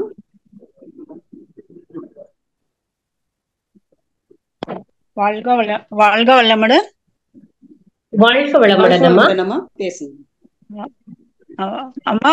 நாங்க இப்போ வேதாத்ரி தத்துவத்துல இருக்கோம் இல்லையாம்மா. அதுக்குதான் எப்போ எங்களுக்கு கோவம் எல்லாம் இருக்காது. இப்போ ஒரு பிரதர் சிஸ்டர்ஸ் அப்படி எல்லாம் ஏஜ் அப்புறமா கல்யாணம் எல்லாம் ஆச்சுன்னா கொஞ்சம் என்னென்ன சம்பவம் எல்லாம் வரோமா. அப்போ நாங்க இதுல இருக்கிறதுக்கு நாங்க ரொம்ப சாந்தமா இருந்தா வேற பிரதர்ஸோ சிஸ்டர்ஸோ அவருக்கு சப்போர்ட் பண்ண நாங்க நியூட்ரலா இருக்கோம் இல்லையா. அவரு துன்பம் பண்ணிட்டு நாங்க அப்பவும் சப்போர்ட் அவருக்கு நல்லது சொன்னா அவருக்கு கோவம் வரும். அப்புறம் என்ன சொல்லுவாங்கன்னா, நீங்க வேதாத்ரி தத்துவத்துல மெடிடேஷன்ல இருக்கீங்க இல்லையா சொல்லுவாங்கம்மா. அப்போ எல்லாவும் அவங்க துன்பம் கொடுக்கறது எல்லாம் நாங்க அதை அட்ஜஸ்ட் பண்ணிட்டு போகணுமா. இல்லைன்னா நாங்க அவருக்கு நான் வாழ்த்து கொடுக்குறேன், பிளெஸிங்ஸ் எல்லாம் கொடுத்தா எனக்கு என்ன ஆகும்னா, எனக்கு ரொம்ப ஹெல்த் ரொம்ப ஃபர்ஸ்ட் வேதாத்ரி தத்துவம் வரும் முன்னாடி நானு அவர் யாருன்னா பார்த்தா கோவம் வந்தா எனக்கு பிபி எல்லாம் ஒரு மாதிரி கோவம் வந்து ஃபேஸ் எல்லாம் ரெட்டிஷ் மாதிரி ஆகி எங்களுக்கு ஹெல்த் இதாகும். ஆனா இப்போ வேதாத்ரி தத்துவத்துல ரொம்ப சாந்தமா பிரேம கருணைந்து அவருக்கு வாழ்த்து கொடுத்தா எங்களுக்கு என்ன இல்லை. அவரு என்ன பண்றாங்க தெரியல, அவங்க கர்ம அனுசாரம் பண்ணுவாங்க. ஆனா எங்களுக்கு ரொம்ப நல்லா ஹெல்த்துக்கு வருமா. அதுக்குதான் வேதாத்ரி மகர்ஷி இப்படி சொல்லியிருப்பாங்க. அவரு நான் அப்புறமா ஃப்ரெண்ட்லி ஆயிடுங்க. அதுக்கு ஃபைட்டிங் எல்லாம் என்ன ஜாஸ்தி கண்டினியூ ஆகாது. சோ நான் என்னோட கொஸ்டின் என்னன்னா, அவங்க என்ன பண்ணாவும் நாங்க அது அட்ஜஸ்ட் பண்ணிட்டு போகணுமா, இல்லைன்னா எங்களோட ஆன்மாக்கும் ரெஸ்பெக்ட் கொடுக்கணும் இல்லையாமா. அதை சொல்லுங்கம்மா ப்ளீஸ். தேங்க்யூ. சரிதாங்கம்மா. நீங்க ரொம்ப அற்புதமா சொன்னீங்க. அற்புதமான ஒரு கேள்வி. அவங்க அப்படி பண்ணும்போது நம்மளுடைய ஆன்மாவுக்கும் அற்புதமான ஒரு வார்த்தை சொன்னீங்க. மகரிஷி அழகா சொல்லுவாங்க, ஏற்காதவரை எதுவும் அண்டாது இல்லையா. அவங்க சொல்லக்கூடிய நல்ல விஷயங்களை நாம ஈர்த்துக்குவோம். அவங்க நம்மளை காயப்படுத்துற மாதிரியான செயல்கள் செய்தா என்ன பண்ண வேண்டாங்க, அத உள்ள மனசுக்குள்ள அந்த நம்மளுடைய மனதை புறமனம் நடுமனம் ஆழ்மனம்ங்கிறாங்க. அவங்க நல்ல விஷயம் சொன்னதை நம்ம ஆழ் மனதுக்குள்ள கொண்டு போய்க்கலாம். அவங்க வேண்டாதத சொல்லும் பொழுது நாம என்ன பண்ணிக்கலாங்க, புறமனதோடு நிறுத்திக்கிட்டோம்னா அந்த நேரம் கொஞ்சம் மனம் வருத்தப்படும், இல்லைன்னு சொல்ல முடியாது. ஆனா அத நாம ஆழ் மனதுக்குள்ள கொண்டு போக வேண்டாம். அவங்க நிச்சயமாக அவங்களுக்குள்ள ஒரு நல்ல மாற்றம் வரும். அவங்களுடைய மனம் அமைதியாக மாறும். அவங்களும் இந்த வேதாத்திரியத்தை புரிஞ்சுக்குவாங்க. நீங்க மனசுக்குள்ள நினைச்சுக்கோங்க, யாரையும் கட்டாயப்படுத்த வேண்டாம். அவங்கள மனசுக்குள்ள வாழ்த்திக்கோங்க, நிச்சயமா மாற்றம் நிகழும் அம்மா. வாழ்க வளமுடன். வாழ்க வளமுடன் அம்மா. ரொம்ப நன்றிம்மா. ரொம்ப நல்லா ஆன்சர் கொடுத்தீங்கம்மா. Thank you so much. வாழ்க வளமுடன். வாழ்க வளமுடன். வாழ்க வளமுடன் அம்மா. நன்றி அம்மா. அடுத்ததாக சாந்தி கண்ணன் அம்மா அவர்களை அன்போடு அழைக்கின்றோம். வாழ்க வளமுடன் அம்மா. அம்மா வாழ்க வளமுடன். நல்லியம்மா வாழ்க வளமுடன். உமாமா வாழ்க வளமுடன். வாழ்க வளமுடன் அம்மா. என்னோட கேள்விக்கு எல்லாத்துக்குமே எனக்கு கொஞ்சம் ஓரளவு பதில் கிடைச்சிருச்சுமா. நான் இது மாதிரிதான், நம்ம அமைதியா இருந்தாலும் நம்மள பேச விட்டுட்டு அதுக்கப்புறம் அவங்க அமைதியா ஆயிடுறாங்க. அதனால நாம தான் டென்ஷன் ஆகுறோம். அத நம்ம நம்ம என்ன செஞ்சாலும் நம்ம மேல குறை சொல்ற மாதிரியே சூழ்நிலை அமையும் போது நம்ம இன்னும் எப்படிமா நம்ம மாத்திக்கணும்? வாழ்த்துதாம்மா. இன்னும் கொஞ்சம் நமக்கு பயிற்சி தேவைப்படுதுன்னு நாம நினைச்சுக்க வேண்டிதான். இப்போ முன்னாடி கேட்டவங்க சொன்னாங்க இல்லையா, நீ வேதாத்திரியத்துல இருக்கதானே, பயிற்சியில இருக்கதானேன்னு கேக்குறாங்க இல்லையா. அதே போல இப்ப நம்மளால அவங்களுக்கு துன்பம் இல்லை, நம்ம அமைதியா இருக்கணும்னு நினைக்கிறோம். அது உண்மையிலே நம்ம கிட்ட ஒரு நல்ல மாற்றம். முன்னாடி அவங்க ஏதாவது சொன்னாங்கன்னா நாம எதிர் பேசுவோம் இல்லையா, அந்த மாற்றம் நம்ம கிட்ட வந்திருக்கு. உண்மையிலே அதற்கு நன்றி. அதே போல இன்னும் அது நம்மளுடைய மனசை காயப்படுத்துது இல்லையா கொஞ்சம். அப்ப இன்னும் நாம பயிற்சியில இன்னும் ஆழமாக போக வேண்டி இருக்கு. இன்னும் நம்மளுடைய மனசை பக்குவப்படுத்த வேண்டி இருக்கு. இது நம்மளுடைய மனசை பக்குவப்படுத்துறதுக்காக அவங்க மூலம் ஒரு தூண்டுதல் ஏற்படுத்தி நமக்கு ஒரு துன்பமான ஒரு வருத்தப்படக்கூடிய வார்த்தைகளை சொல்றாங்க. இத நாம கொஞ்சம் மனசுல கொண்டு வர ஆரம்பிச்சு கொஞ்சம் கொஞ்சமா மாற்றத்தை உருவாக்குவோமா. உங்க துன்ப அலைகள் கூட நமக்கு துன்பம் தான் தரும் இல்லையாமா? அவங்க துன்பம் தரும். ஆனா அதையும் என்ன சொல்றாங்கன்னா, துன்ப அலை தாக்கியோரை தாக்கும். அவங்க நமக்கு ஒரு துன்பம் கொடுக்கறாங்க, நம்ம மனசுக்குள்ள ஒரு வருத்தம் வருது. வருத்தம் வரும் பொழுது என்ன ஆகுது அப்படின்னு சொன்னா, இந்த வருத்த அலை அவங்களுக்கு சாப அலையா போகும். மகரிஷி அழகா அதுதான் சொல்லுவாங்க, தாக்கியோரை தாக்கும்னு சொல்லுவாங்க. அப்போ அவங்க நமக்கு ஒரு துன்பம் கொடுக்கறாங்க, அந்த துன்பத்தினால நம்ம ஆழ் மனசுக்குள்ள கொண்டு போய் வருத்தத்தை கொண்டு வந்துட்டோம்னா அந்த வருத்த அலை அவங்களுக்கு ஒரு பாதிப்பு கொடுக்குமா. அப்ப அந்த பாதிப்புக்கும் நாம ஒரு காரணமா மாறிடுறோம் இல்லையா. அப்போ உடனே அவங்க நமக்கு ஒரு துன்பத்தை கொடுத்துட்டாங்கன்னா, சரி ஏதோ ஒண்ணு இந்த மாதிரி எனக்கு துன்பத்தை கொடுத்துட்டாங்க, நான் மன்னிச்சுட்டேன், ஆனா இந்த மாதிரி ஒரு நிகழ்வு இனி நடக்காம இறைநிலை என்னை பாதுகாக்கட்டும், ஒரு அருட்காப்பை போட்டுடுங்க. சரிம்மா சரிம்மா, நிச்சயமா மாற்றம் வருங்கம்மா. நன்றி அம்மா. நன்றி. நன்றியம்மா. நன்றி அம்மா. நன்றி அம்மா. வாழ்க வளமுடன் அம்மா. நன்றி அம்மா. அடுத்ததாக சாந்தி சுந்தரம் அம்மா அவர்களே அன்போடு அழைக்கின்றோம். வாழ்க வளமுடன் அம்மா. வாழ்க வளமுடன் நளினி அம்மா. அம்மா வாழ்க வளமுடன் உமாமா. வாழ்க வளமுடன் அம்மா. வாழ்க வளமுடன். நல்ல யதார்த்தத்தோடு ரொம்ப அற்புதமா எங்களுக்குள்ள மனதுக்குள்ளாயே போய் நிறைய கொஸ்டின்ஸ் இருந்ததுக்கெல்லாம் கொஞ்சம் கொஞ்சம் பதில் சொல்லிக்கிட்டே வந்தீங்க. மகான் நமக்குள்ளாக இருந்து நமக்கு தேவையானதை கொடுத்து கொண்டிருக்கிறார் என்று தங்கள் மூலமா கொடுத்து கொண்டிருக்காருன்னு நினைச்சுக்கிட்டேன் நான். கண்டிப்பா அம்மா, எனக்கு சில இந்த 1 மாத காலமாகவேவும் ஒரு எண்ணம் மனதுக்குள்ள தோண்டிக்கிட்டே இருக்குங்கம்மா. அதாவது என்னுடைய உறவு தான் அவங்க செய்யக்கூடிய விஷயங்கள் எல்லாமே தவறானது, தவறான பேச்சு வார்த்தைகள் எல்லாம் இருக்கும்போது அவங்களை நான் வாழ்த்தி கொண்டேதான் இருந்தேன். ஒரு கட்டத்துல என்ன ஆயிடுச்சு மனசு, அம்மா இனிமேல் என்னால வாழ்த்தியும் எனக்கு முடியல, இறைநிலை நீதான் பாக்கணும், குருவே உங்ககிட்ட ஒப்படைச்சிட்டேன் அப்படின்னு நான் சொல்லிட்டு என்னுடைய வாழ்த்தை விடல, கருமையத்தை வாழ்த்தி கொண்டேதான் இருந்தேன். பாருங்க இறைநிலை என்ன ஏற்பாடு பண்ணிடுச்சு அப்படின்னா, அவங்களுக்கு உடல்நடை குறைவை கொடுத்து கிட்டத்தட்ட ஒரு 30 லட்சங்கள் 1 மாதம் முழுவதும் ஐசியூல இருந்து இப்ப 2 நாளா தான் வீட்டுக்கு வந்திருக்காங்க. சோ இப்ப அவங்க படுற கஷ்டத்தோட என் பொண்ணு சேர்ந்து கஷ்டப்படுறா. நான் சொன்னேன், இது அவங்கதான்ப்பா ஏற்படுத்திக்கிட்டாங்க, நீ ஏன்டா வருத்தப்படுறேன்னு. இல்லம்மா நானும் தானே கஷ்டப்படுறேன், எனக்கு நீங்க தாத்தாட்ட நான் ஏன் கஷ்டப்படுறேன்னு கேளுங்க. எனக்கு தெரியும் கணவன் மனைவி என்றாலேவும் சதி பதி என்று சொல்ல இருவருடைய அந்த பாவ தன்மைகளுக்கு தகுந்த மாதிரிதான் சேர்ந்துப்பாங்க. இது எப்படி என் பொண்ணுட்ட நான் விளக்கம் கொடுக்கறது எனக்கு தெரியலங்கம்மா. இப்ப சாப்பிட முடியாது, எந்திரிக்க முடியாது, தூங்கவும் முடியல அவங்கனால. அவங்க ரொம்ப பெட்ல தான் இருக்காங்க. கால்ல பெரிய ஆபரேஷன் பண்ணிருக்காங்க, நாளைக்கு ஒரு ஆபரேஷன் இருக்கு. சோ இப்ப அவங்க பண்ணினதுக்கு இப்ப அவங்க அதை அனுபவிச்சு கொண்டு இருக்கிறாங்க. காஸ் அண்ட் எஃபெக்ட்னு மகரிஷி சொன்ன விஷயங்கள் எல்லாமே எனக்கு இப்ப நேரடியாக ஒரு பயிற்சியாக நான் பார்த்துக்கிட்டு தான் இருக்கிறேன். பொண்ணு ரொம்ப வருத்தப்படுறாங்க, என்னால பகல்ல டியூட்டி பண்ண முடியல. நடுத்தர ஃபேமிலி தாங்கம்மா நாங்க. பாப்பா வேலைக்கு போனாதான் எல்லாரும் சாப்பிட முடியும். எனக்கு பையன் இருந்தாங்க, 3 இயர்ஸ் முன்னாடி தவறிட்டாங்க, எல்லாருக்கும் தெரியும். சோ பாப்பா கூட தான் நான் இருக்கேன். எப்படி நான் பாப்பாவுக்கு ஆறுதல் சொல்றதுங்கம்மா எனக்கு புரியலங்கம்மா. எழுந்து நடக்க 3 மாதம் 4 மாத காலம் கூட ஆகும், காலை ஊனுவதற்குன்னு கூட சொல்லிட்டாங்க எனக்கு. ஆமாங்கம்மா, நீங்க என்னுடைய சகோதரியா எண்ணி உங்ககிட்ட நான் இதை பரிமாறிக்கொள்கிறேன். பொண்ணுக்கு எப்படி நான் ஆறுதல் சொல்றது, எப்படி அவளை மீட்டு கொண்டு வர்றது எனக்கு. என் பையன் இல்லை, எங்க சாரும் இல்ல, நான் தனியாள் தான். I'm pensioner. என்னோட பென்ஷனை கொஞ்சம் கொடுத்துட்டு நான் ஹெல்ப் பண்ணிட்டு இருக்கேங்கம்மா. நீங்க சொன்ன மாதிரி நீங்க சொன்னீங்கம்மா, செயலுக்கேற்ற விளைவு நிச்சயம் உண்டு, அதை நான் கண் கூட பாக்குறேன் நீங்க இல்லையா. அப்ப நீங்க உங்க பொண்ணு கிட்ட சொல்றதும் ஏதோ கர்ம வேணா இதோட போயிடுச்சுன்னு நினைச்சுக்கூடா இல்லையா. நம்ம பொண்ணு கிட்ட அப்படி சொல்ல முடியாது. அவர் பண்ணதுக்கு இப்ப அனுபவிக்கிறார் அப்படி சொன்னா, ஏற்கனவே இவங்க வருத்தத்துல இருக்கும் பொழுது அந்த வருத்தாலே இன்னும் கொஞ்சம் அதிகமாக்குற மாதிரி இருக்கும். அந்த மாதிரி இப்போ அவங்களுக்கு தேவை ஒரு ஆறுதலான வார்த்தை இல்லையா. ஏதோ தலையோட போறது தலை பாக்கியோட நினைச்சுக்கோ, ஏதோ இப்ப நல்லபடியா இருக்கிறாரு இல்லையா, என்னோட டாக்டர் 3-4 மாசத்துல எழுந்திருச்சிருவாருன்னு சொல்றாரு இல்லையா. இது நமக்கு நல்லது தானம்மா, இன்னும் கொஞ்சம் சீக்கிரம் அவரோட கர்ம வேணா கழிஞ்சிடுச்சு, இனி நல்லா இருக்கும் நாம நினைப்போம், நம்புவோம், முக்கியம் நம்புவோம் இல்லையா. சீக்கிரம் எழுந்திருச்சிருவாரு, நடப்பாருமா, அடுத்து இன்னும் நல்ல விதமா மாற்றம், அவருக்குள்ள ஒரு நல்ல மாற்றத்தை இறைநிலை கொடுக்குமா.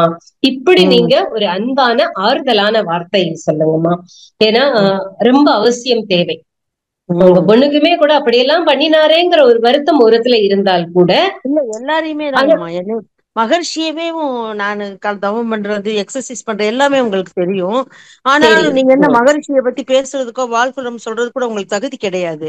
அப்படின்னா அந்த உள்ள நிறைய சாப்பிட்டுருப்பாங்க இல்லையா லிக்கரு, அப்ப உங்க வேகமா கோபமா திட்டும் போது கூட நிஜமா சொல்றேன், என்னுடைய மனம் ஒரு தெருவோட கண்ணாடி மாதிரிதான் இருக்கும், எல்லாமே வரும், பிரதிபலிச்சிடும், என் மனசுல தாக்கமே இருக்காது. மகாட்ட பொறுப்பு ஒப்படைச்சிட்டேன் சரியா. எனக்கு ஒரு நமக்கு எல்லாத்துக்கும் ஒரு அற்புதமான ஒரு தத்துவ ஞானி, ஒரு மகரிஷி, நமக்கு குருவுதான், இறைவன் தான் குருவா வந்திருக்கிறாங்க. பரவாயில்ல, இதெல்லாம் ஒரு குழந்தை, சின்ன குழந்தை எட்டி மிதிக்குது, அறியாமையில செய்யற மாதிரி நினைச்சுக்குவாங்க, நம்ம குரு நினைச்சுக்குவேன். ஆனா இன்னைக்கு நீங்க சொன்னீங்க இல்லையா, அறியாமையில அவங்க செஞ்சிருக்கிறாங்க. ஏன்னா அவங்களுக்கு தெரியுது இந்த இயற்கை தத்துவ அறிவு அவங்களுக்கு கிடைக்கல இல்லையா. கிடைக்கக்கூடிய வாய்ப்பு நிச்சயமா வருங்கம்மா. ஒரு வருஷத்துக்கு முன்னாடி 12 நாள் கோர்ஸ் நம்ம கலாமா இந்த சேகர் ஐயா இருக்கிறாங்க இல்லையா இதுல ஆதம்பாக்கத்துல, அவங்க கிட்ட கூட்டிட்டு போய் 12 நாள் கிளாஸ் கொடுத்தேன் என்னுடைய மருமகனுக்கு. நல்ல கிளாஸ் அட்டன் பண்ணிட்டு தான் வந்தாங்க. ஆனாலும் அவங்களுக்கு அந்த டச்சிங் வரல. என்னால முடிஞ்ச அளவுக்கு நான் ஹெல்ப் பண்ணிக்கிட்டு தான் இருந்தேன் உங்களுக்கு. ஏன்னா எனக்கு இப்ப என்ன பொண்ணு சொல்றது, நமக்கு அப்பாவும் இல்ல அண்ணனும் இல்ல, இவங்க இப்படி இருக்காங்கிறதுனாலதான் கொஞ்சம் வருத்தமா இருக்கு, வேற ஒண்ணு. பரவாயில்லைங்கம்மா, நீங்க நல்ல வாழ்த்துங்க. பொண்ணுகிட்ட சொல்றது இது சரியாயிடுமா, அதுக்கப்புறம் ஒரு நல்ல மாற்றம் நமக்கு வர்றதுக்காக தான், இதுக்கு நம்மளோட கர்ம வேணா கழிஞ்சிருச்சுன்னு நினைப்போம் இல்லையா. இனி நல்ல மாற்றம் வருமா, நம்புவோம் அப்படின்னு நீங்க கூட இருக்கிறது, உண்மையிலே நீங்க கூட இருக்கிறது அவங்களுக்கு ஒரு பெரிய பலம். நீங்க இப்ப நல்ல தவத்துல வாழ்த்துங்க, வாழ்த்த வாழ்த்த வாழ்த்த நிச்சயமாக மாற்றங்கள் நிகழும். கண்டிப்பாங்கம்மா, நான் தவத்தையும் உடற்பயிற்சியும் தவறாது செஞ்சுட்டு அவங்கள பரிபூர்ணமா எதிரிக்கு வாழ்த்தும் போது, ஃப்ரெண்டுக்கு வாழ்த்தும் போது, மகனுக்கு வாழ்த்தும் போது, எல்லாத்துக்கும் அவங்கள மட்டும் வாழ்த்திட்டே இருக்கிறேன், பாப்பாவையும் சேர்த்து வாழ்த்திட்டே இருக்கேன். உங்க பொண்ணும் மாப்பிள்ளையும் சந்தோஷமா இருக்கிற மாதிரி, மகிழ்ச்சியா இருக்கிற மாதிரி, அவங்க 2 பேரும் ரொம்ப அழகா ஸ்மூத்தா ஃபேமிலிய ரன் பண்ற மாதிரி நீங்க இமேஜின்ல வச்சு வாழ்த்துங்க. வாழ்க வளமுடன். வாழ்த்துக்கள், வாழ்க வளமுடன். நளினிமா, வாய்ப்புக்கு வாழ்க வளமுடன். நன்றி அம்மா, நன்றி அம்மா. உமாமா, சாந்தி சுந்தரம்மாவுக்காக என்னை வாழ்த்துக்க. வாழ்த்துறமா வாழ்த்துறமா. வாழ்க வளமுடன், வாழ்க வளமுடன். நன்றி அம்மா, வாழ்க வளமுடன். அம்மா இதோடு நிறைவு செய்துக்கலாமாம்மா? எல்லாம் நிறைவு செஞ்சுக்கலாமா? நிறைவு செஞ்சுக்கலாம். நன்றி அம்மா, நன்றி அம்மா. மிக சிறப்பான, நன்றி அம்மா. மிக சிறப்பாக தொகுத்து வழங்கிய உங்களுக்கும் உங்களுடைய அன்பு குடும்பத்திற்கும் வாழ்க வளமுடன், வாழ்க வளமுடன் அம்மா. நன்றி அம்மா, நன்றி அம்மா. வாழ்க வளமுடன். நம் கடமை அறவா